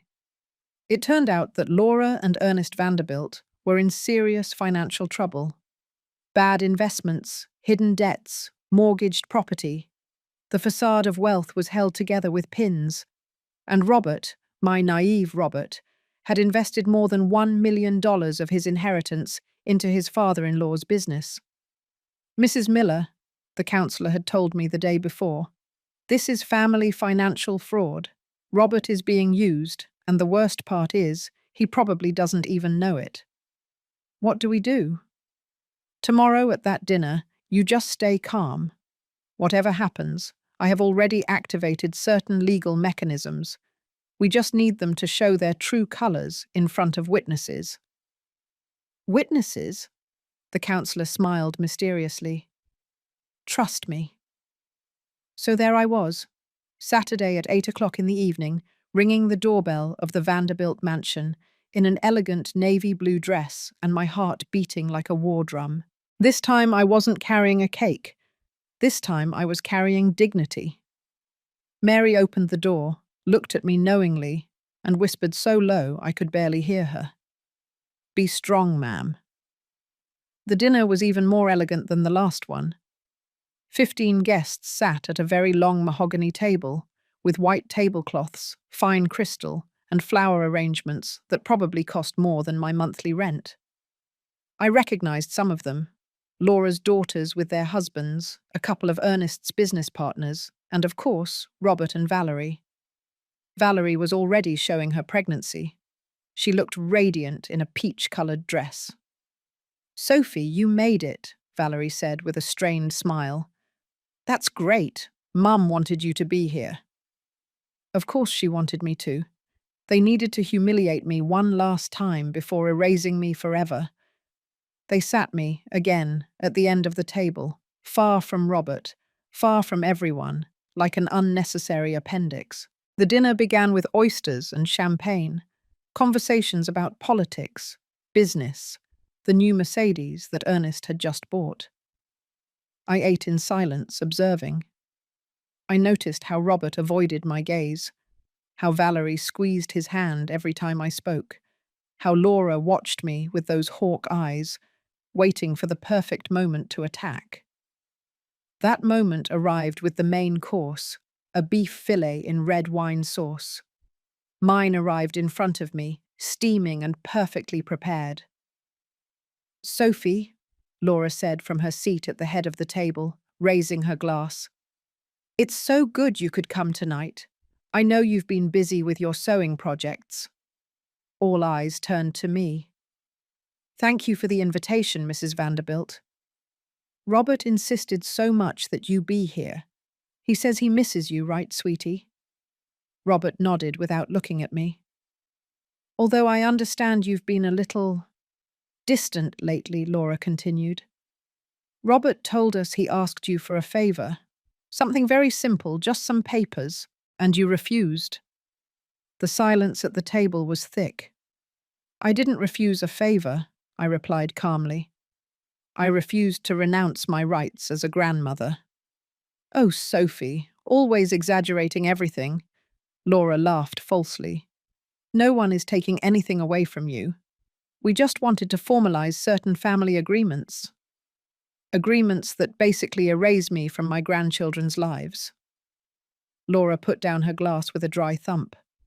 Look, Sophie, I'm going to be direct because I think you deserve it. You and I come from very different worlds. I believe in elegance, in education, in maintaining certain standards. And you, well, you do what you can with what you have. Someone coughed awkwardly. Valerie murmured, Mum. But Laura ignored her. It's not your fault for having lived such a limited life. But now Robert is part of our family, and Matthew, and the baby on the way, they are Vanderbilts. They deserve to grow up in an environment of excellence, not mediocrity. My heart was beating so hard, I could hear it in my ears. With all due respect, Mrs. Vanderbilt, I said, keeping my voice firm. I raised Robert alone. I fed him, I educated him, I gave him values. And if that is mediocrity to you, then I am proud to be mediocre. Values? Laura let out a bitter laugh. What values did you teach him? To settle for little? To have no ambition? Robert had to unlearn all that when he entered our family. Mum, that's enough, Valerie intervened, clearly uncomfortable. No, let me finish. Sophie needs to understand her place. Look, no one is cutting you out completely. You can see your grandchildren once in a while, on holidays, maybe on their birthdays. But the daily upbringing, the important decisions, the formation of their character, that's up to us. And what does Robert think of all this? I asked, looking directly at my son. Robert opened his mouth, but Laura spoke first. Robert thinks the same as us, right, sweetie? My son, my child, the man I had raised with infinite love, nodded. Mum, he said in a weak voice, it's what's best for everyone. You'll have your space, we'll have ours. It's healthier that way. Healthier or more convenient? Sophie, you're being dramatic now, Laura intervened. This is exactly what I mean. Always the victim. It's always the drama. The children don't need to grow up with that negative energy. I took a deep breath. I remained calm as Councillor Thompson had asked me to. Negative energy is wanting to see my grandchildren negative energy, wanting to be part of their lives. It's negative energy not knowing your place, Laura said coldly. And your place, Sophie, is in your little house in Queens, with your sewing machine, living your simple little life. Leave the important things to us. Ernest, her husband, tried to intervene, seeing that the situation was escalating. No, Ernest. Someone has to tell her things as they are. Laura stood up from her chair. She walked slowly toward my side of the table. She stopped next to me. Sophie, I'm going to be very clear. You don't fit into this family. You never have. And the faster you accept it, the better for everyone. I don't need to fit into your family, I replied firmly. I am Robert's family. I am his mother. I am the grandmother of his children. You are a burden, Laura said with poison in every word. An emotional burden that Robert no longer needs to carry. She leaned over the table. And then, while everyone watched in absolute shock, she spat on my plate. The spit landed on my fillet, staining the wine sauce. The silence was deafening. This, Laura said without an ounce of shame, is what you deserve. No one moved, no one spoke. Everyone stared, horrified and paralyzed, except Robert. My son, my child, looked at me with pleading eyes and whispered, "Mum, please behave yourself. Don't provoke her." In that moment, something inside me didn't break. It crystallized. I reached for my purse with hands that didn't tremble. I took out my phone, and with a calm that I didn't know I possessed, I wrote a message and pressed send. Execute the plan. Laura let out a scornful laugh. Who are you texting, Sophie? Your little sewing circle? Are they going to come and defend me with needles and thread? I stood up. I wiped my mouth with the linen napkin, and I looked Laura directly in the eyes. My lawyers. The smile vanished from her face. Lawyers? Please, Sophie, you can't even afford a decent lawyer. You are mistaken, Mrs. Vanderbilt. I have several and very good ones. In fact, they are already on their way. With documents, with court orders, and with some very interesting questions about financial fraud. Ernest jumped to his feet. What are you talking about? I'm talking about the investments you asked Robert to make in your company. Investments that, according to my lawyer's investigation, never actually existed. Money that simply disappeared. Robert paled. What? No. Ernest told me they were safe investments. They were a fraud, son. They used you. They took over $1 million of your inheritance to cover their debts. That's a lie, Laura screamed. Yagos, you don't have proof of anything. I have all the proof. Bank transfers, forged documents, emails, everything. At that moment, the doorbell rang. Mary went to open it. 3 men in suits entered, Councillor Thompson and 2 of his colleagues. Good evening, the councillor said, with impeccable professionalism. We have documents that need to be served to Mr. Robert Miller and Mr. Ernest Vanderbilt. What documents? Ernest asked, his voice trembling. A request for a financial audit for possible fraud. A court order for family visitation for Mrs. Sophie Miller with her grandchildren, and a civil lawsuit for emotional distress and conspiracy to deprive family rights. This is ridiculous, Laura tried to defend herself, but her voice no longer sounded so confident. Also, Councillor Thompson continued, we have this recording, courtesy of 2 honest employees of this house. He placed a small speaker on the table and pressed play. Laura's voice filled the dining room. That woman is resentful because Robert inherited and she didn't. Who guarantees us that she won't try to manipulate Matthew against us when he grows up? Better to cut her off at the root. The faces around the table were a sight to behold. We also have documents that you prepared with false information about Mrs. Miller, fabricated psychological evaluations, statements of mental instability that never existed. All of that is illegal. I. We didn't. Ernest tried to speak, but the words wouldn't come out. Valerie looked at her mother in horror. Mum, is all this true? Laura didn't respond. Her perfectly made-up face now showed panic. I approached Robert. My son was sitting, his hands covering his head, destroyed. Son, I said softly, you were given a choice, and you chose them. You chose the money, the status, the easy life. You chose to humiliate me, erase me, treat me like trash. Mum, I didn't know. You knew, maybe not everything, but you knew they were hurting me, and you looked the other way. Tears streamed down his face. Forgive me. I can't, Robert. Not yet. Maybe someday. But today I need to leave here with what little dignity I have left. I turned to everyone present. This family took many things from me. My son, my grandson, my peace. But they couldn't take the most important thing, my self-worth. I walked toward the door. Councillor Thompson and his colleagues followed me. Before leaving, I stopped and looked at Laura one last time. Mrs. Vanderbilt, you spat on my plate saying it was what I deserved, but life has a curious way of returning what you give, and something tells me you are going to learn that lesson very soon. I left that house with my head held high.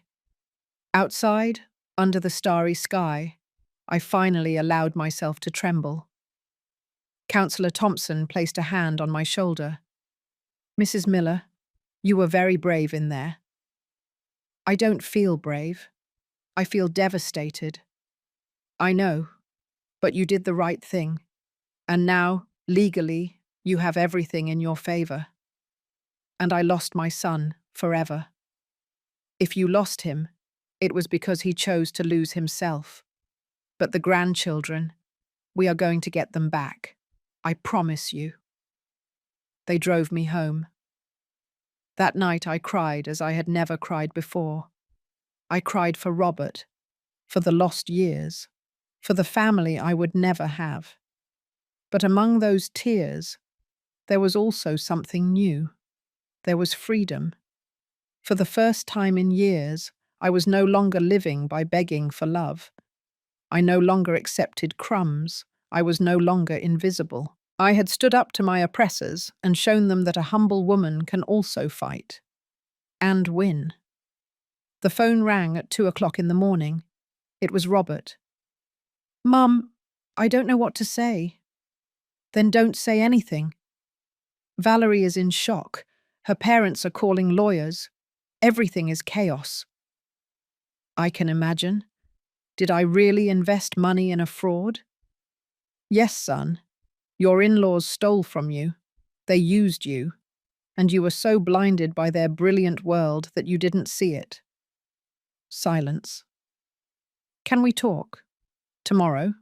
Just you and me? I still wonder if I did the right thing that night. If it was necessary to expose them like that, in front of everyone, to destroy the facade. And you? What would you have done in my place? Not tomorrow, Robert. I need time. A lot of time. I love you, Mum. Despite everything, I love you. I know, son, and I love you too. But love is not enough when there is no respect. I hung up, and for the first time in months, I slept soundly, because I had won something more valuable than my son's forgiveness. I had won my self-respect. The days after that dinner were strange. There was no immediate explosion. There were no shouts or threats. Just a heavy silence like when the sky darkens before a thunderstorm. Robert called me every day. I didn't answer. I let his voice be recorded in the voicemail. Mum, please. We need to talk. Mum, Valerie wants to apologize to you. Mum, I'm reviewing the documents you mentioned. I think you're right. I deleted all the messages without listening to them completely. Councillor Thompson came to my house every 2 days with updates. Mrs. Miller, the financial audit has already begun. They found serious irregularities in Ernest Vanderbilt's company. Robert lost almost $1,200,000. And he knows? He does now. He's devastated. I felt a pang in my chest. He was my son, after all. But that pang was no longer enough to make me run back to him. And the visitation order with Matthew? The judge approved it. You can see your grandson twice a week, 4 hours each time, supervised initially, but it's a start. I cried when I heard that. Tears of relief, of a small but significant victory. Thank you, counsellor. Don't thank me. You did the hard work. I just moved the papers. That afternoon, while I was sewing a new client's daughter's prom dress, the doorbell rang. It was Valerie, alone, without Robert, without Laura, with red and swollen eyes. Sophie, can we talk? Part of me wanted to close the door in her face, but another part, the part that still believed in redemption, let her in. We sat in my small living room. I served her water because my coffee was no longer for just anyone. I don't know where to begin, she said, her voice cracking. Start at the beginning. When I met Robert, I fell in love with him. He was different from the men in my world. He had an appetite for success, but he also had a heart. He talked about you with so much love, Sophie, about how you had sacrificed everything for him. And what happened? My mum happened. Valerie covered her face with her hands. She has always been controlling, manipulative. My whole life I've tried to please her, to be the perfect daughter, and when I brought Robert home, she saw him as a project, someone moldable, and they molded him. Yes, little by little, subtle comments about your house, your clothes, your way of speaking, constant comparisons with her family, her standards. And I didn't stop it. I was embarrassed to admit that my mum was being cruel. You were an accomplice. I was, she admitted through tears.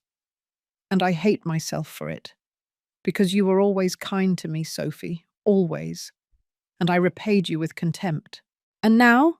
Now you come because you discovered your parents are scammers. Valerie looked up, surprised by my harshness. I came because I realized that I lost my soul in the process of trying to please my mother. I came because I don't want my children to grow up in a family where money is worth more than people. I came because I need you to forgive me. I can't, I know, but I needed to tell you. Valerie got up to leave. At the door, she stopped. Robert is destroyed. He doesn't eat, he doesn't sleep. He feels guilty about everything. About you, about the lost money, about having been so blind. He should feel guilty, I know, but he is also the father of my children, and your son, and maybe, someday, we can rebuild something. Not what it was before, because that is broken, but something new, something honest. She left. I stayed sitting in my living room, looking at the empty space she had left, wondering if redemption was possible after so much damage. That night, Robert appeared. He didn't ring the doorbell. He just sat on the steps of my porch, waiting. I saw him from the window. He looked haggard, aged. He was no longer the successful man in the impeccable suit. He was a lost child. I opened the door. Son. Mom. He stood up with difficulty, as if his legs didn't want to hold him. Can I come in? I hesitated, but finally nodded. We sat in the kitchen. I made him regular coffee with a dash of vanilla, like when he was a child and we had long conversations after school.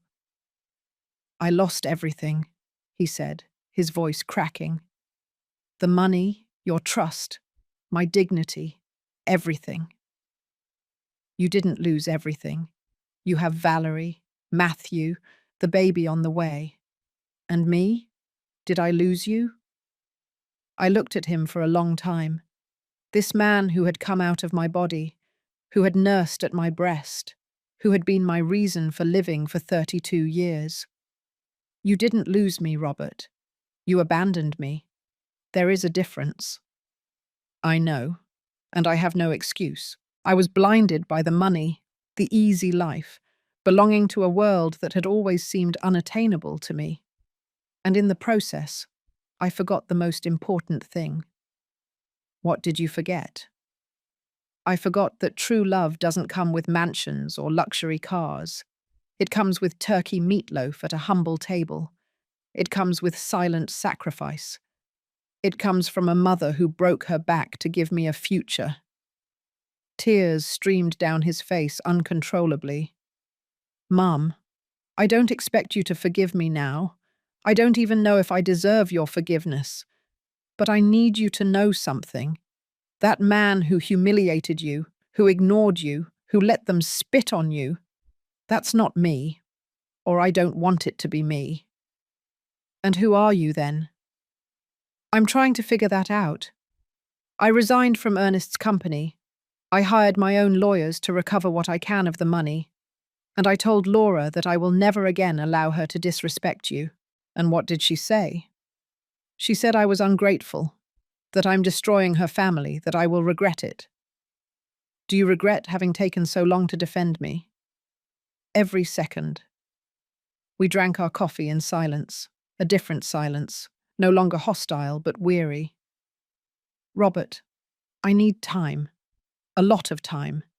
You can't break someone for years and expect them to be fixed with an apology and a cup of coffee. I understand. But I'm not going to close the door forever either, because despite everything, you are still my son, and I am still your mother. That doesn't change. Will you come to see Matthew? The judge approved the visitation. Yes, for him, not for you or Valerie, for Matthew. Robert nodded. And the new baby? Will you also want to meet him when he's born? I looked him directly in the eyes. That will depend on what happens in the coming months, on whether you prove with actions, not with words, that you truly changed. I will, Mum. I swear. Oaths no longer convince me, son. Actions do.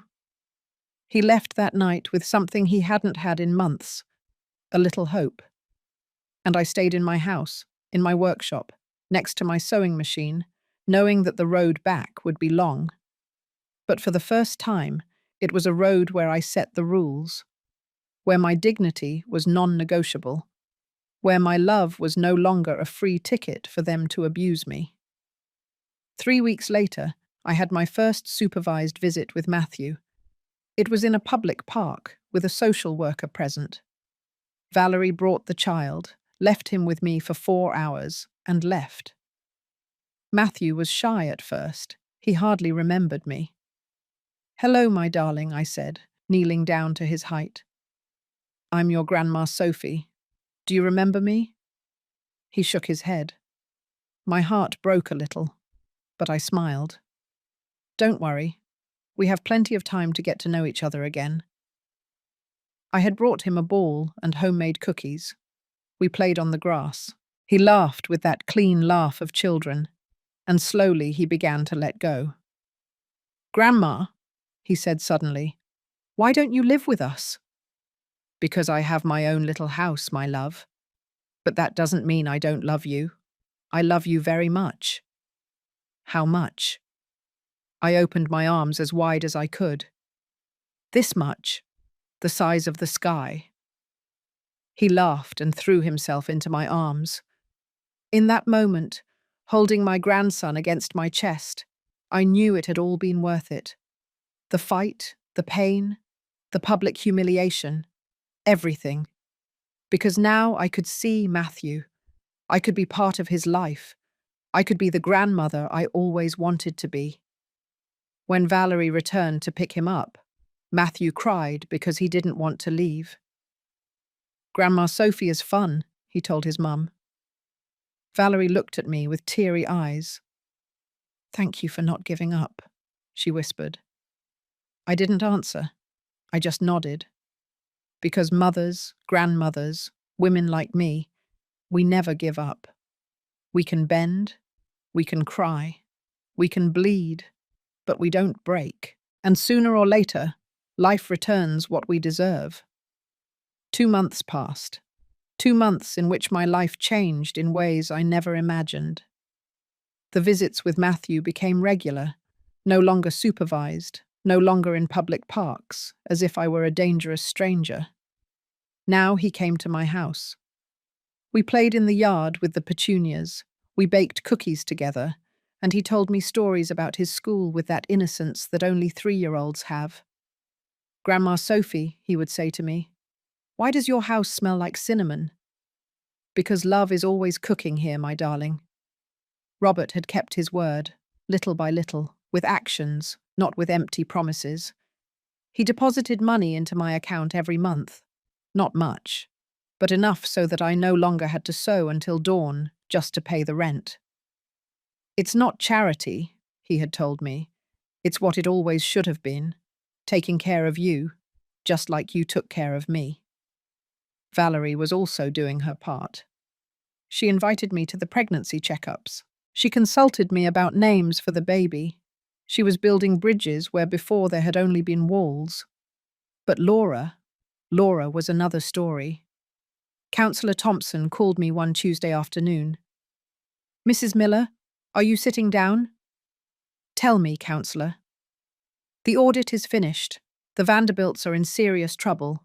Tax fraud, embezzlement, phantom investments. Ernest could face criminal charges." "And Robert's money?" "Irrecoverable for the most part. But there is good news. Justice is acting." "What kind of good news?" "Ernest is negotiating with the prosecutor's office. To avoid jail, he has to return what he can and accept severe financial penalties. They are foreclosing on property. The mansion. Among other things, the Vanderbilts are going to lose everything they built with dirty money. I should have felt satisfaction. I should have felt that justice was finally served. But I only felt emptiness. "And Laura?" "Ah, Laura is a special case." I could hear the smile in the councillor's voice. It turns out that Laura had boasted so much about her perfect quality, her connections, her status, that now all her acquaintances are distancing themselves. The friends she used to have tea with, the partners in her exclusive clubs, even her own daughters are taking distance. Why? Because no one wants to be near a scandal. And why, Mrs. Miller? You have more allies than you think. Do you remember Mary and Daniela, the employees who helped you? Of course. They talked to other employees from well-known families. It turns out that Laura Vanderbilt has a terrible reputation in the domestic service circle. Abusive, humiliating, bossy. And those employees talk among themselves. And their employers listen. And does that matter? In that world, ma'am, reputation is everything. And Laura's is ruined. 2 weeks later, Robert invited me to lunch, just him and me, in a simple restaurant in the Chelsea neighbourhood, not in those pretentious places in the Upper East Side. "Mum, I need to tell you something. Valerie and I are moving." My heart skipped a beat. "Where to?" "Not far. To a smaller house in the West Village. We sold the one in the Upper East Side. We needed the money to pay the debts that remained from the fraud." "And Valerie agrees?" "It was her idea. She said that house was never really ours. It was a gilded cage built by her parents." "How is she?" Robert sighed. "She's processing a lot of things. Her relationship with Laura is broken. Her mum blames her for everything. She says we destroyed the family by exposing the fraud." You didn't destroy anything. They did that all by themselves. That's what I tell her. But it's difficult for Valerie. Her whole life she believed her family was perfect. Now she realizes it was a lie. And how are you?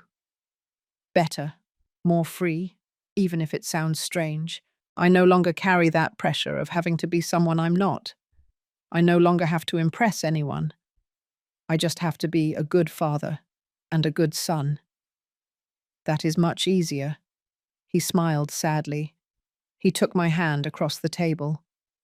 Mum, I know you still haven't completely forgiven us, and I understand. But I want you to know that every day I strive to be the man you raised, not the one the Vanderbilts molded. I know, son, and I see it. Will you be there when the baby is born?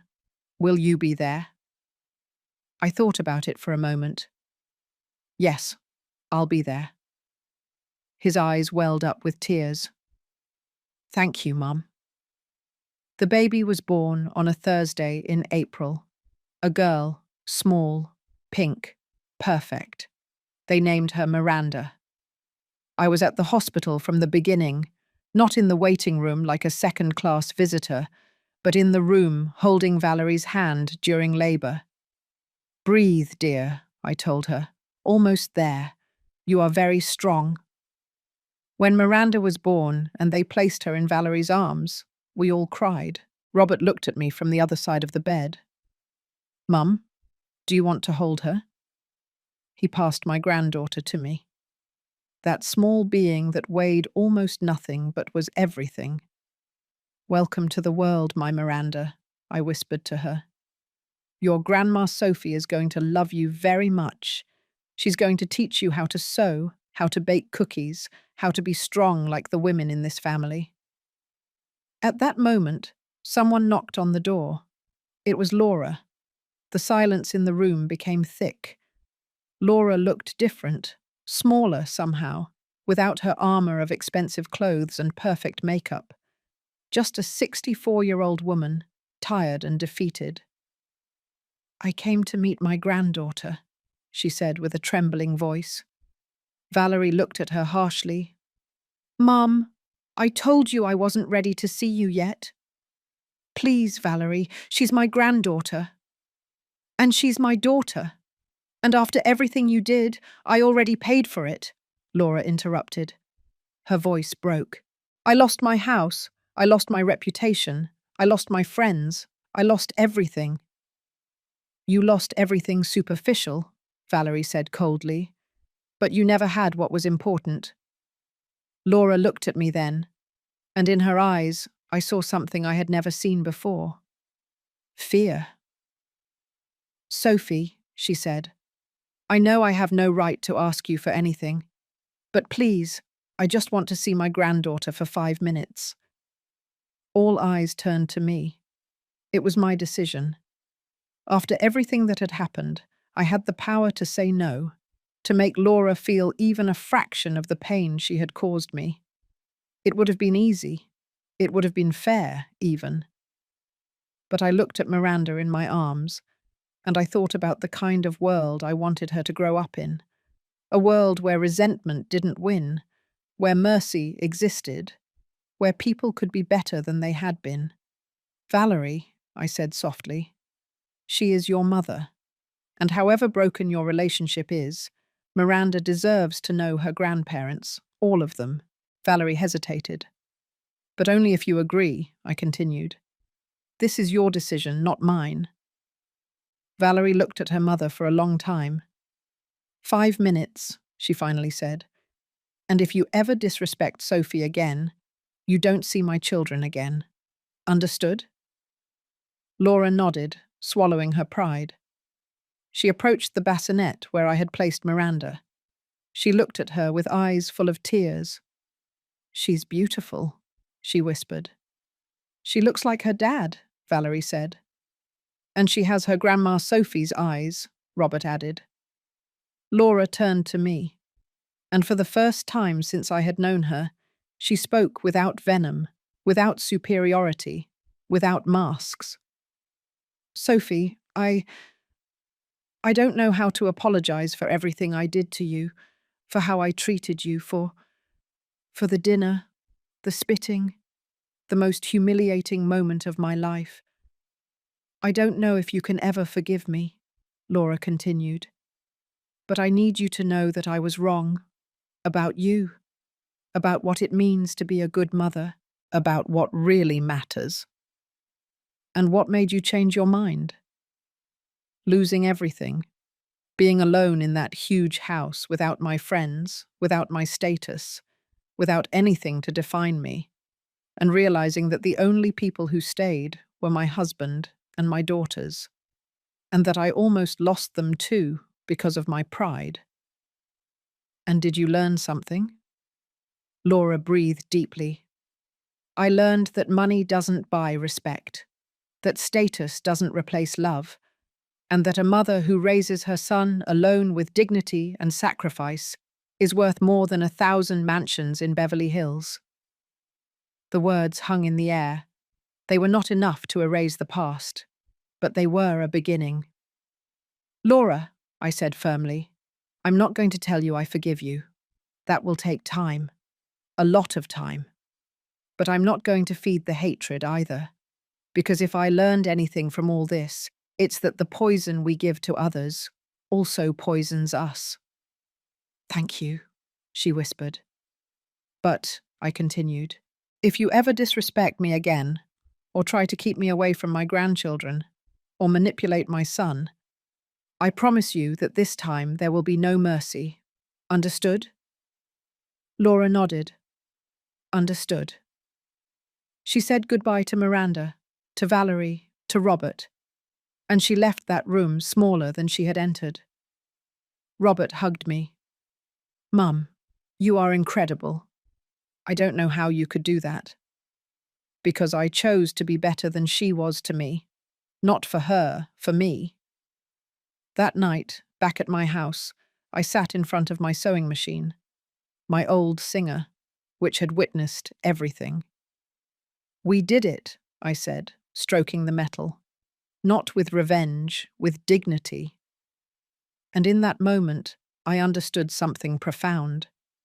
The most poetic justice is not destroying the person who hurt you. It is living so well, with so much dignity, with so much self-love, that they destroy themselves with their own decisions. Laura didn't fall because I pushed her. She fell because she built her life on lies, and lies always collapse. Robert didn't lose his money because I cursed him. He lost it because he chose the easy path, and easy paths always have hidden costs. And I didn't win because I fought harder. I won because I never stopped being who I was. A mother, a woman, a person with self-worth. She once called me crazy when I demanded respect. Years later, I saw her in that hospital, stripped of all her power, begging for 5 minutes with her granddaughter. Life always collects its debts. Always. 6 months passed after Miranda's birth. 6 months in which life settled into a new normal. A normal I never imagined possible, but that was infinitely better than the previous one.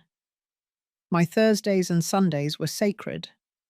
Those days, Matthew and Miranda came to my house. Well, Miranda was still very small, but Matthew was already my official adventure partner. Grandma Sophie, he would say to me as we kneaded dough together, when I grow up, I want to have a machine like yours. A sewing machine? Yes, to make pretty thing like you do. My heart melted every time. Robert and Valerie had found their way. They lived in their house in the West Village, smaller, but more honest. Robert now worked as a manager at a different technology company, without family connections, earning his place through merit. It's harder, he had told me, but I sleep better at night. Valerie had resumed a career she had abandoned to please her family, interior design. She worked from home, with Miranda in a nearby bassinet, creating beautiful spaces for clients who valued her for her talent, not her surname. Sophie, she told me one afternoon while we were having coffee. Do you know what the most ironic thing of all is? What? That when I had all the money in the world, I was the poorest person, and now that I live on a tight budget, I'm the richest. It's not ironic. It's logical. The wealth is not in the bank account. It's in the peace you sleep with at night. She hugged me tightly. Thank you for not giving up on us. Thank you for showing us there was another way to live. Don't thank me. You did the hard work of changing. Laura. Ah, Laura. Her story took a turn no one expected. After losing everything, after hitting rock bottom, something in her broke in a different way. She didn't break more. She rebuilt. They sold what little they had left and moved into a modest apartment in the Upper West Side. Ernest, who had fallen into severe depression after the scandal, finally agreed to therapy. He's better now.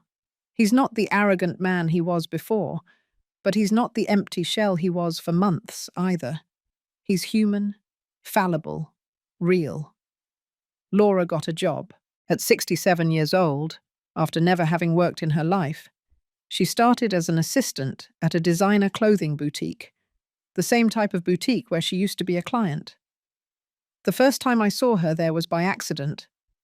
I was passing through that area and decided to go in to look at a dress for a client of mine who wanted some inspiration. And there was Laura, in a store uniform, tidying hangers, attending to clients with a smile that was no longer of superiority, but of necessity. Our eyes met.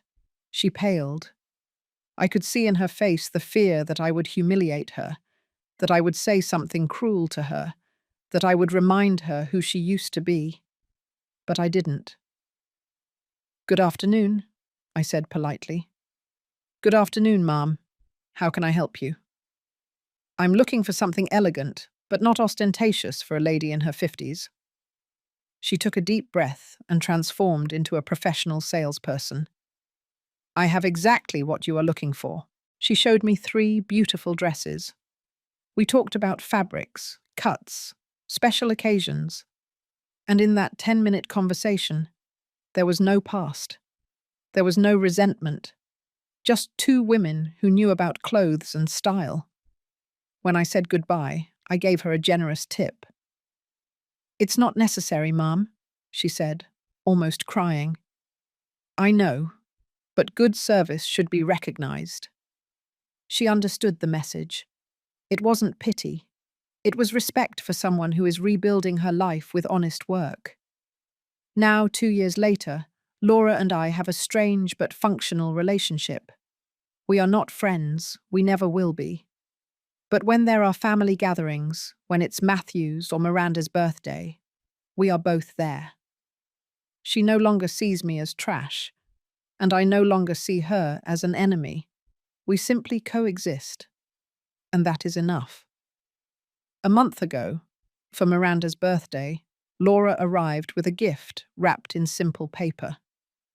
It's for you, she told me. For me? Open it. It was a framed photograph, the photo of that first time I went to her house, when I brought my carrot cake that we never ate. Someone had taken a picture of me in the garden without me realizing it. I looked small, awkward, out of place. And below the photo, in Laura's handwriting, it said, "The most dignified woman I know. Sorry I didn't see it sooner. LV." I was speechless. I don't know if you want to keep it, Laura said with a trembling voice. But I needed you to know that I see now what I didn't want to see then. Thank you, Laura. No, thank you. For teaching me that greatness doesn't come from the surname or the zip code. It comes from here. She touched her chest, and in that moment I saw something I never thought I would see. Genuine redemption. My clientele grew.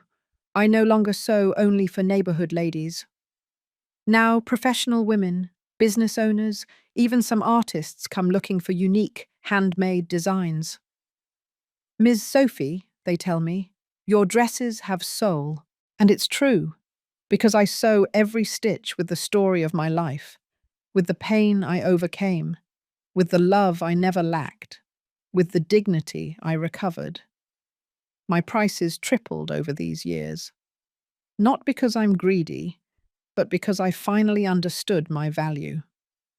A new client came 2 weeks ago, a woman in her 40s, elegant, self-assured. I was recommended to you. They say you make dresses that transform women. I don't know about all that, I replied with humility. Don't be modest. Laura Vanderbilt personally recommended you to me. She says you are the best seamstress in New York City. I was silent for a moment. Laura recommending me, speaking well of me, the turns life takes. Well, I said, regaining my composure, let's see what you need, and let's make something beautiful together. Robert and I healed, not overnight. It was a slow, painful process, with setbacks and progress. There were days when I still felt the pain of his betrayal, days when I looked at him and saw the man who had asked me to behave myself while his mother-in-law spat on me. But there were also days when I saw him playing with Matthew in the yard, teaching him how to ride a bike, and I remembered the boy he once was, the son I raised with so much love, and I chose to focus on those days. Mum, he told me 6 months ago during a dinner at my house, will you ever completely forgive me? I looked him in the eyes. Robert, I've already forgiven you a long time ago, but forgiveness doesn't erase what happened. It leaves a scar, and scars sometimes hurt when the weather changes. I know, but scars are also proof that we survived, that the wound healed, and that's what's important. He took my hand. I love you, Mum, and I'm going to spend the rest of my life proving to you that I am the man you raised, not the one the Vanderbilts tried to mold. You're already proving it, son, every day. Mrs. Henderson, my lifelong neighbor, is still my confidant, but now she's also a partner in my business. She manages my schedule, answers the phone, receives clients. Sophie, she tells me, who would have thought you'd end up being a businesswoman? I never stopped being one, Linda.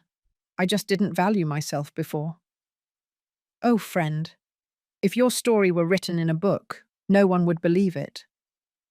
Well, it's a good thing it's not a book. It's my life, and it's turning out better than I ever dreamed. Mary and Daniela, the employees who risked their jobs to help me, are still my friends. They no longer work for the Vanderbilts. Mary opened her own cleaning company. Daniela studied culinary arts and now has a small cake business.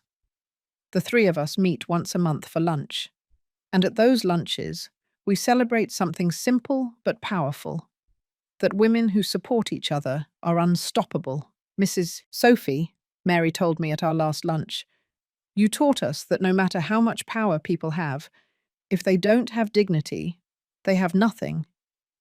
And you taught me that courage comes in all forms. Sometimes it's defending your rights in court, and sometimes it's recording a conversation, risking your job. We toasted, not with expensive champagne, but with homemade cranberry juice, because the value of things is not in their price, but in the meaning we give them. There are nights when I sit in my yard, under the petunias, with a cup of regular coffee, and I review everything that happened. The humiliation of that dinner, the spit on my plate, my son's betrayal, the conspiracy to erase me from my grandchildren's lives. And I ask myself, would I do it all again? Would I fight again, expose them, risk losing Robert forever? And the answer is always the same. Yes, because I didn't fight for revenge. I fought for dignity. I didn't seek to destroy anyone. I sought to recover myself. And that is priceless. Sometimes I wonder what would have happened if I had remained silent, if I had agreed to be the invisible grandmother, the second-class mother, the woman who exists only to serve others. I would have had superficial peace, perhaps, but I would have lost my soul, and I prefer a life of storms, but with my dignity intact, than a life of calm, but with my soul sold. Matthew asked me the other day, "Grandma, why does Grandma Laura live in a small house like yours?" Because sometimes life teaches us lessons, my love, and one of those lessons is that what matters is not the size of the house, but the size of the heart of the person who lives in it. And do you have a big heart? I tried to always have one, my darling, even when others were not kind to me. And is that good? It's the best, because when you have a big heart, no matter how much they hurt you, you always have room to heal. He hugged me tightly. I want to have a big heart like yours. And there, in that innocent embrace of a 6-year-old boy, I understood that everything had been worth it, because I not only recovered my dignity, I not only recovered my place as a grandmother, I also planted seeds of values in my grandchildren, seeds that will grow and bear fruit that I may not see, but that will exist. Legacy is not the mansions or the bank accounts. Legacy is the values we pass on, the lessons we teach, the way we treat others. And my legacy will be this: that Matthew and Miranda grow up knowing that dignity is not negotiable, that true love is not the kind that accepts you only when you are convenient, but the kind that values you even when it is difficult, that money comes and goes, but character remains, that a woman alone can be stronger than a whole powerful family if she has something they don't have: integrity. A journalist called me yesterday. She wanted to interview me for an article about entrepreneurial women in their later years. "Mrs. Miller," she told me, "your story is inspiring, from a humble seamstress to a successful businesswoman." "I am not a successful businesswoman," I corrected her. "I am a woman who learned to value herself. Success is a consequence, not an objective." And what would you say to the women who are going through difficult situations, who are humiliated by their families, who feel invisible? I took a deep breath. I would tell them that the pain is real, that the sadness is valid, that they don't have to fake strength when they are breaking. And then?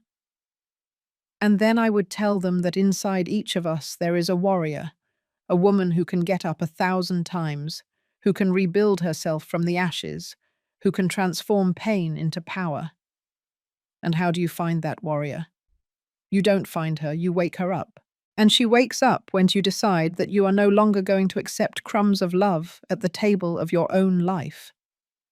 The journalist wrote down every word. "One last question, Mrs. Miller. If you could talk to the Sophie of 3 years ago, the one who was sitting at that dinner, being humiliated, what would you tell her?" I closed my eyes, and I saw myself, small, scared, broken. I would tell her, "Hang on a little longer. I know it hurts. I know you feel like you can't take any more. But the storm is about to end, and when you come out of it, you won't be the same woman. You will be stronger, wiser, freer." And what else?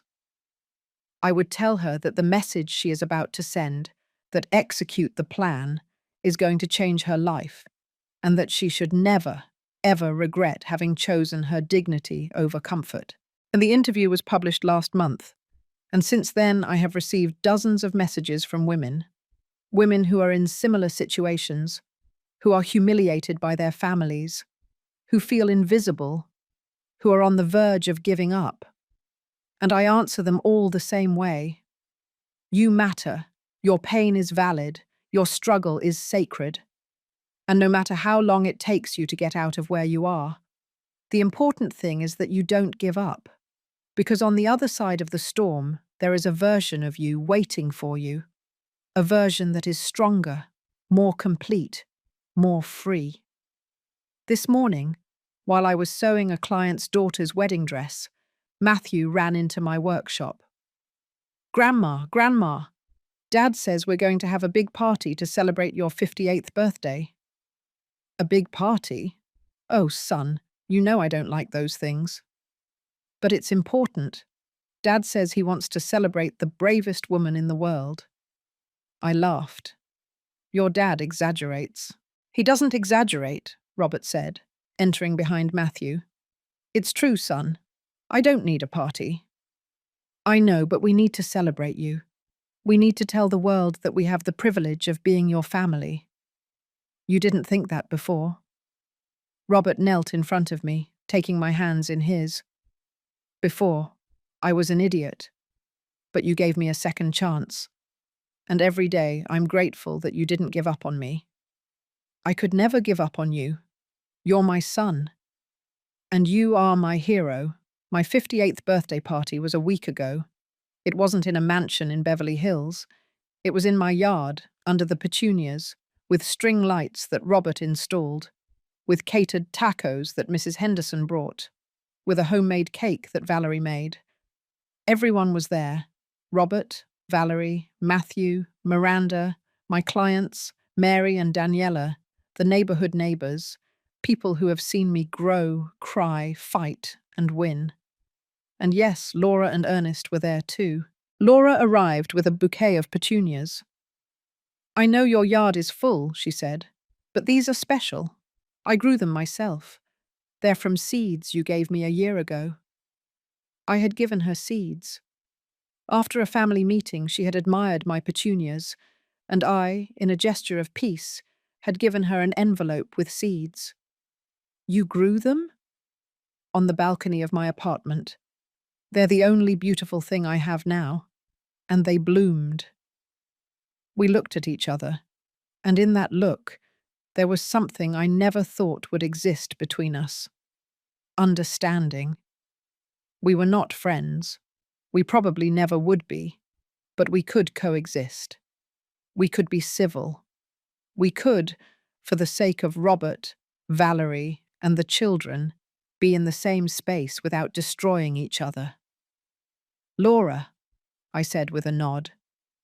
Sophie, she replied with genuine respect. She sat at the other end of the table. She ate in silence. She held Miranda for a moment, with tears in her eyes, and when she said goodbye before leaving, she approached me. Thank you, she whispered, for the letter, for not closing the door completely. I didn't do it for you, I replied with honesty. I did it for me, because I don't carry hatred.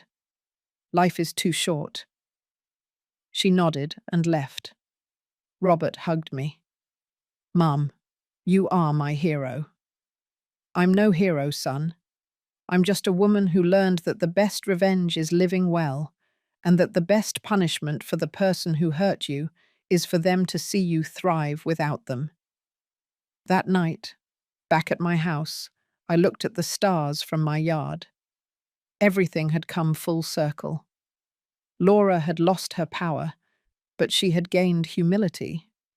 Robert had lost money, but he had gained integrity. Valerie had lost her life of luxury, but she had gained freedom. And I had lost years of relationship with my son, but I had gained something much more valuable. I had gained my dignity back. I had gained the unconditional love of my grandchildren. I had gained the respect of my son. And above all, I had gained the peace of knowing I did the right thing. Karma is not revenge. Karma is balance. And life, sooner or later, always finds a way to balance the scales. 3 years have passed since that dinner where everything changed. 3 years that seem like a lifetime, and at the same time, a sigh. I am sitting in my workshop, in this house in Queens, which is no longer just a refuge, but a home full of life. The petunias in the yard grew so much that they now cover almost the entire back wall, creating a purple curtain that sways with the afternoon wind. My Singer sewing machine is still there, in the same place as always. But now it's not just my work partner, it's a teacher. Because on Saturday mornings, Matthew sits next to me on a special stool that Robert made for him and learns to sew. Grandma Sophie, he tells me with his newly turned 6 years, did you really pay for my dad's school with this machine? That's right, my darling, this machine and these hands. Then it's magic. It's not magic, Matthew. It's work and love and never giving up. He nods with that seriousness of children who still believe that anything is possible. Miranda is 3 years old now. She is a whirlwind of energy with mahogany curls like her mum and those dark eyes that remind me of my mother. On Sundays, she comes with Matthew and helps me bake donuts. Her help usually means more flour on the floor than in the bowl, but I don't mind. The house gets cleaned. The memories stay forever.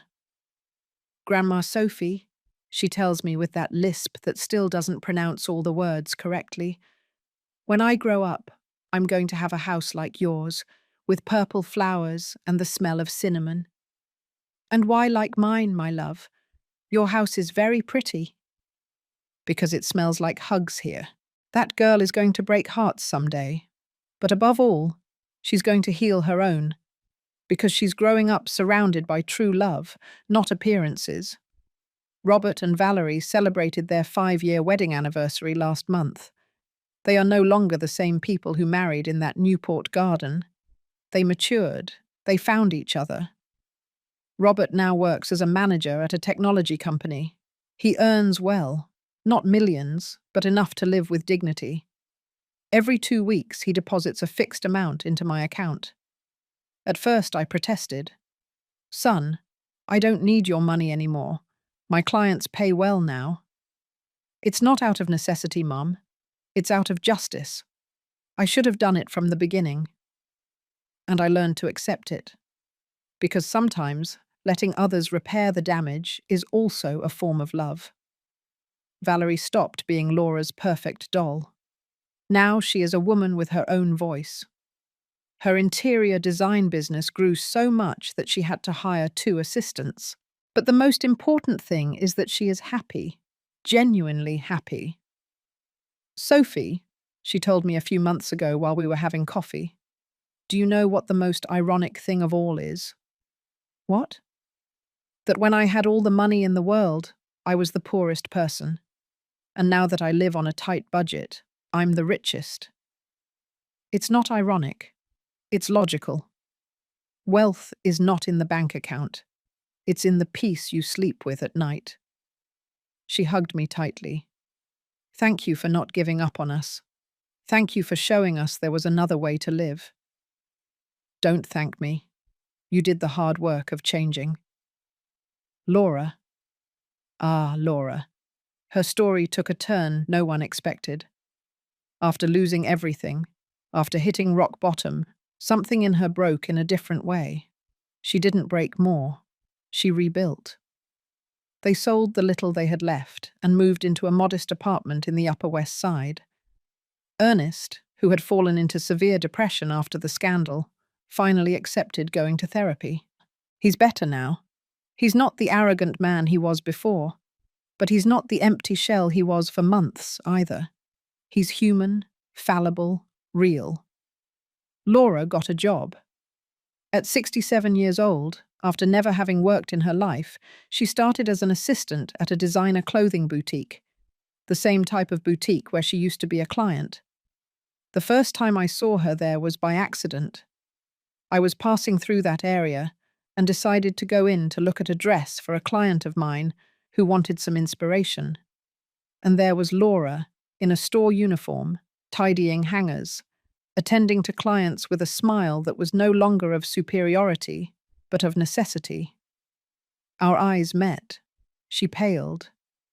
I could see in her face the fear that I would humiliate her, that I would say something cruel to her, that I would remind her who she used to be. But I didn't. Good afternoon, I said politely. Good afternoon, ma'am. How can I help you? I'm looking for something elegant, but not ostentatious for a lady in her 50s. She took a deep breath and transformed into a professional salesperson. I have exactly what you are looking for. She showed me 3 beautiful dresses. We talked about fabrics, cuts, special occasions. And in that 10-minute conversation, there was no past. There was no rancor. Just 2 women who knew about clothes and style. When I said goodbye, I gave her a generous tip. "It's not necessary, ma'am," she said, almost crying. "I know, but good service should be recognized." She understood the message. It wasn't pity. It was respect for someone who is rebuilding her life with honest work. Now, 2 years later, Laura and I have a strange but functional relationship. We are not friends. We never will be. But when there are family gatherings, when it's Matthew's or Miranda's birthday, we are both there. She no longer sees me as trash, and I no longer see her as an enemy. We simply coexist, and that is enough. A month ago, for Miranda's birthday, Laura arrived with a gift wrapped in simple paper. "It's for you," she told me. "For me?" "Open it." It was a framed photograph, the photo of that first time I went to her house, when I brought my carrot cake that we never ate. Someone had taken a picture of me in the garden without me realizing it. I looked small, awkward, out of place. And below the photo, in Laura's handwriting, it said, "The most dignified woman I know. Sorry I didn't see it sooner. L.V."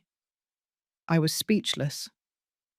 "I don't know if you want to keep it," Laura said with a trembling voice. "But I needed you to know that I see now what I didn't want to see then." "Thank you, Laura."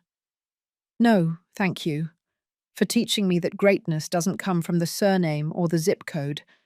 It comes from here." She touched her chest, and in that moment, I saw something I never thought I would see. Genuine redemption. My clientele grew. I no longer sew only for neighborhood ladies. Now, professional women, business owners, even some artists come looking for unique, handmade designs. "Ms. Sophie," they tell me, "your dresses have soul." And it's true, because I sew every stitch with the story of my life, with the pain I overcame, with the love I never lacked, with the dignity I recovered. My prices tripled over these years, not because I'm greedy, but because I finally understood my value. A new client came 2 weeks ago, a woman in her 40s, elegant, self-assured. "I was recommended to you. They say you make dresses that transform women." "I don't know about all that," I replied with humility. "Don't be modest. Laura Vanderbilt personally recommended you to me. She says you are the best seamstress in New York City." I was silent for a moment. Laura, recommending me, speaking well of me, the turns life takes.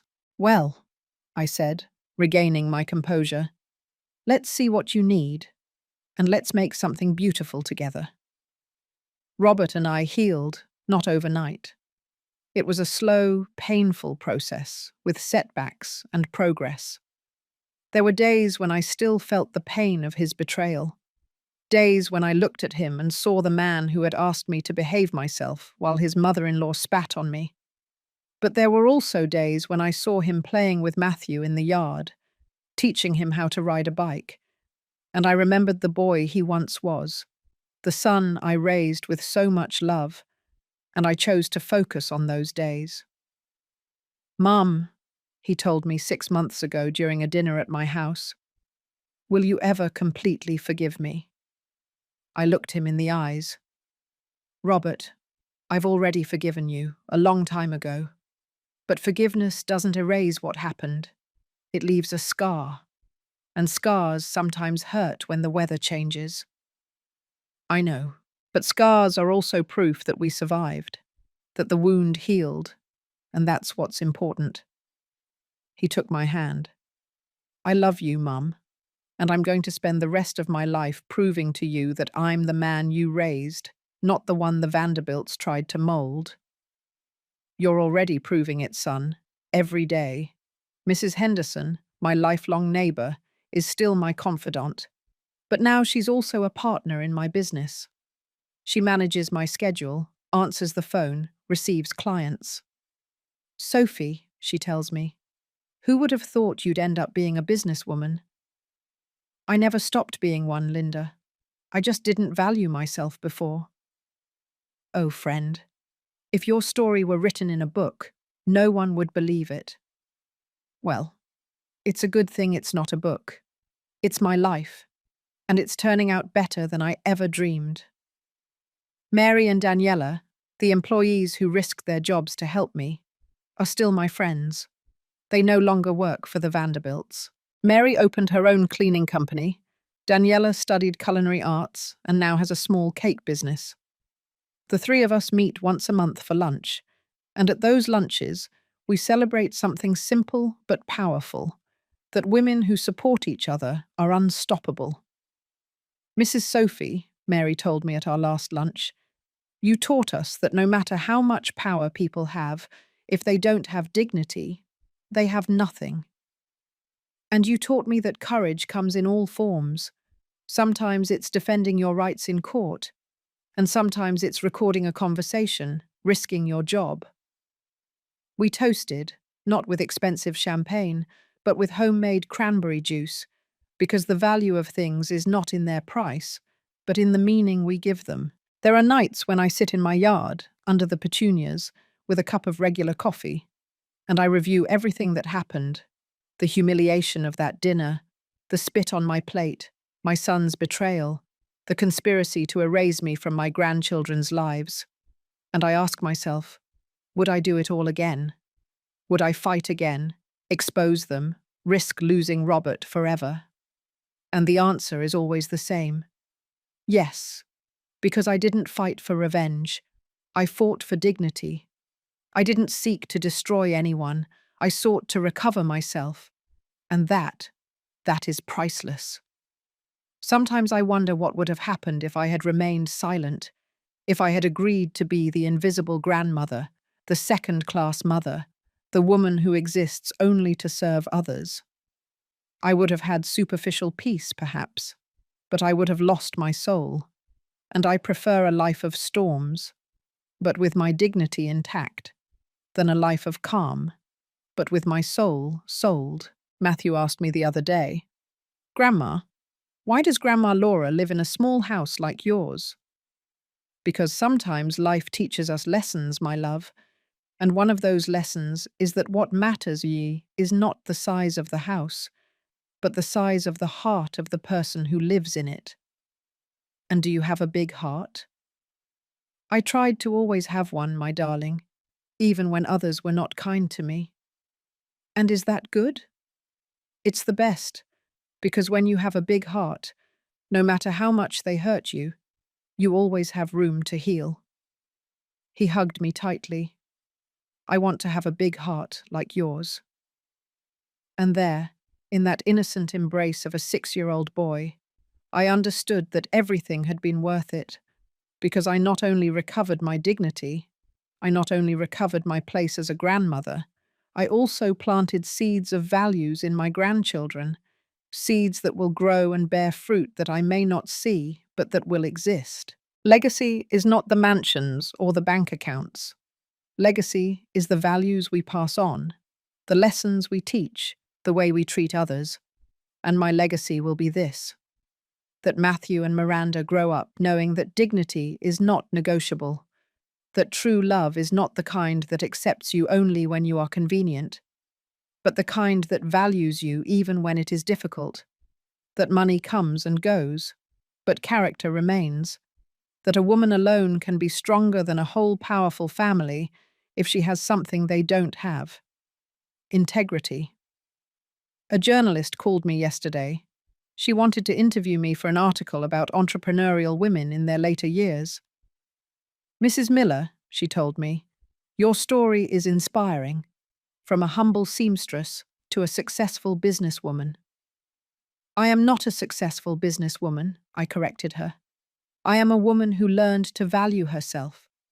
Success is a consequence, not an objective. And what would you say to the women who are going through difficult situations, who are humiliated by their families, who feel invisible? I took a deep breath. I would tell them that the pain is real, that the sadness is valid, that they don't have to fake strength when they are breaking. And then?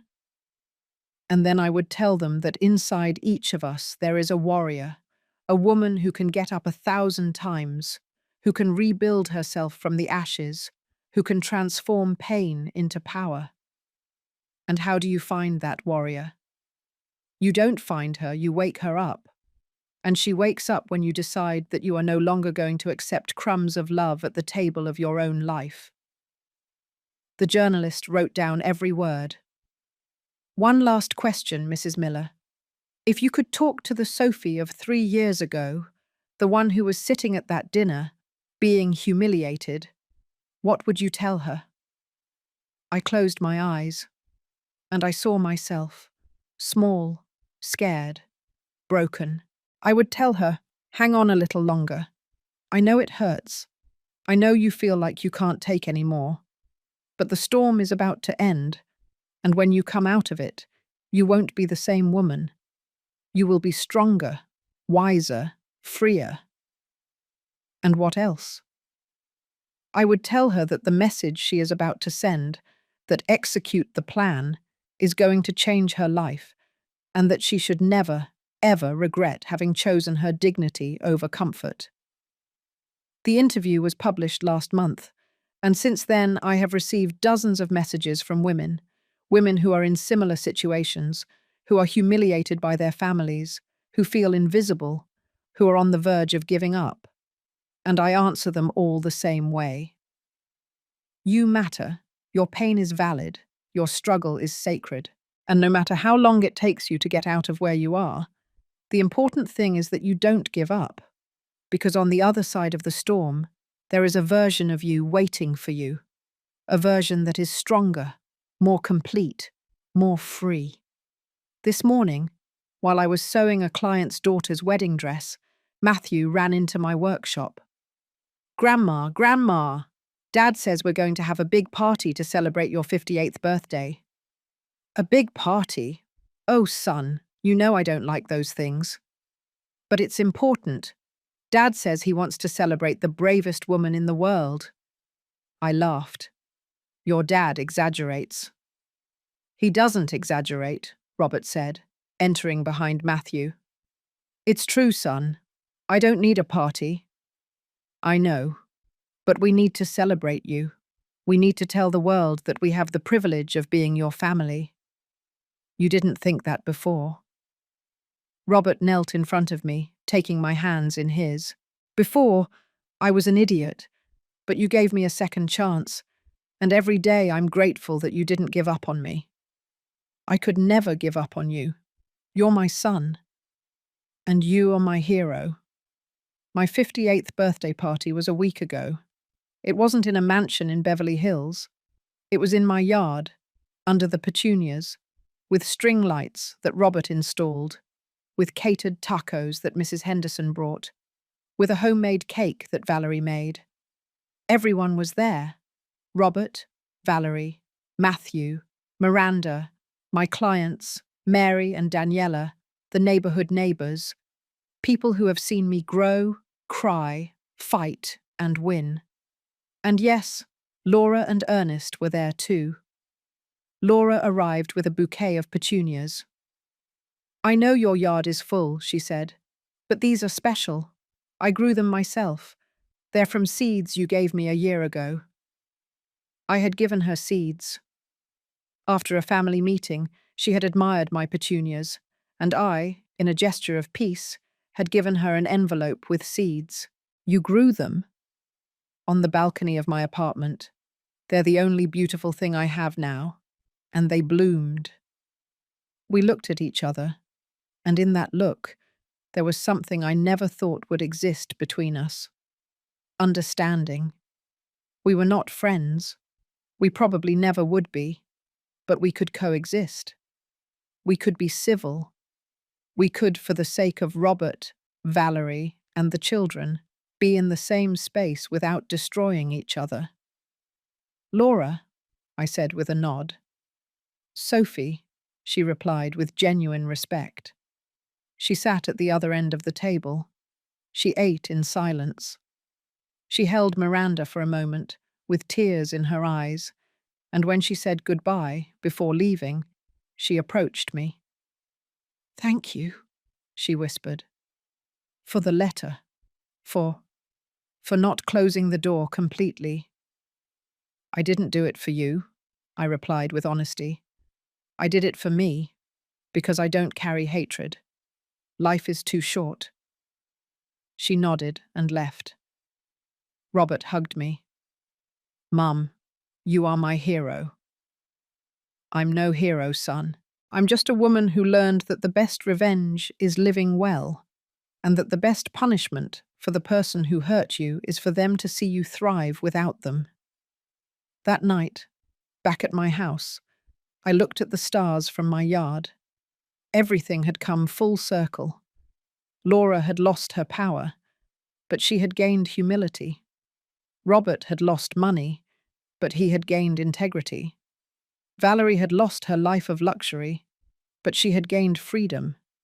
And I had lost years of relationship with my son, but I had gained something much more valuable. I had gained my dignity back. I had gained the unconditional love of my grandchildren. I had gained the respect of my son. And above all, I had gained the peace of knowing I did the right thing. Karma is not revenge.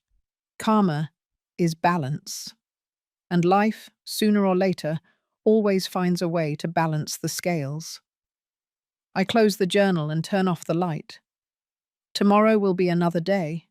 There will be dresses to sew, grandchildren to hug, regular coffee to make. There will be life, simple, honest, beautiful. And that is more than I ever dreamed. If my story has touched your heart, if you have seen a little piece of your life in mine, if you have felt that you are not alone in your battles, then it was all worth it. Because stories are not told just to entertain. They are told to heal, to inspire, to remind us that no matter how many times they knock us to the ground, what matters is how many times we get up. And we, the women who have survived everything, we always get up. Always. Thank you for listening to me until the end. If this story touched your heart, subscribe to hear more stories of women who transformed their pain into wisdom. Every day, one woman, one life lesson. And remember, your value is not defined by those who belittle you. It is defined by you when you decide that you are no longer going to accept less than you deserve. Share this story with someone you love. Sometimes a story like this can change an entire day. God bless you, and until next time. With love and dignity, Sophie Miller.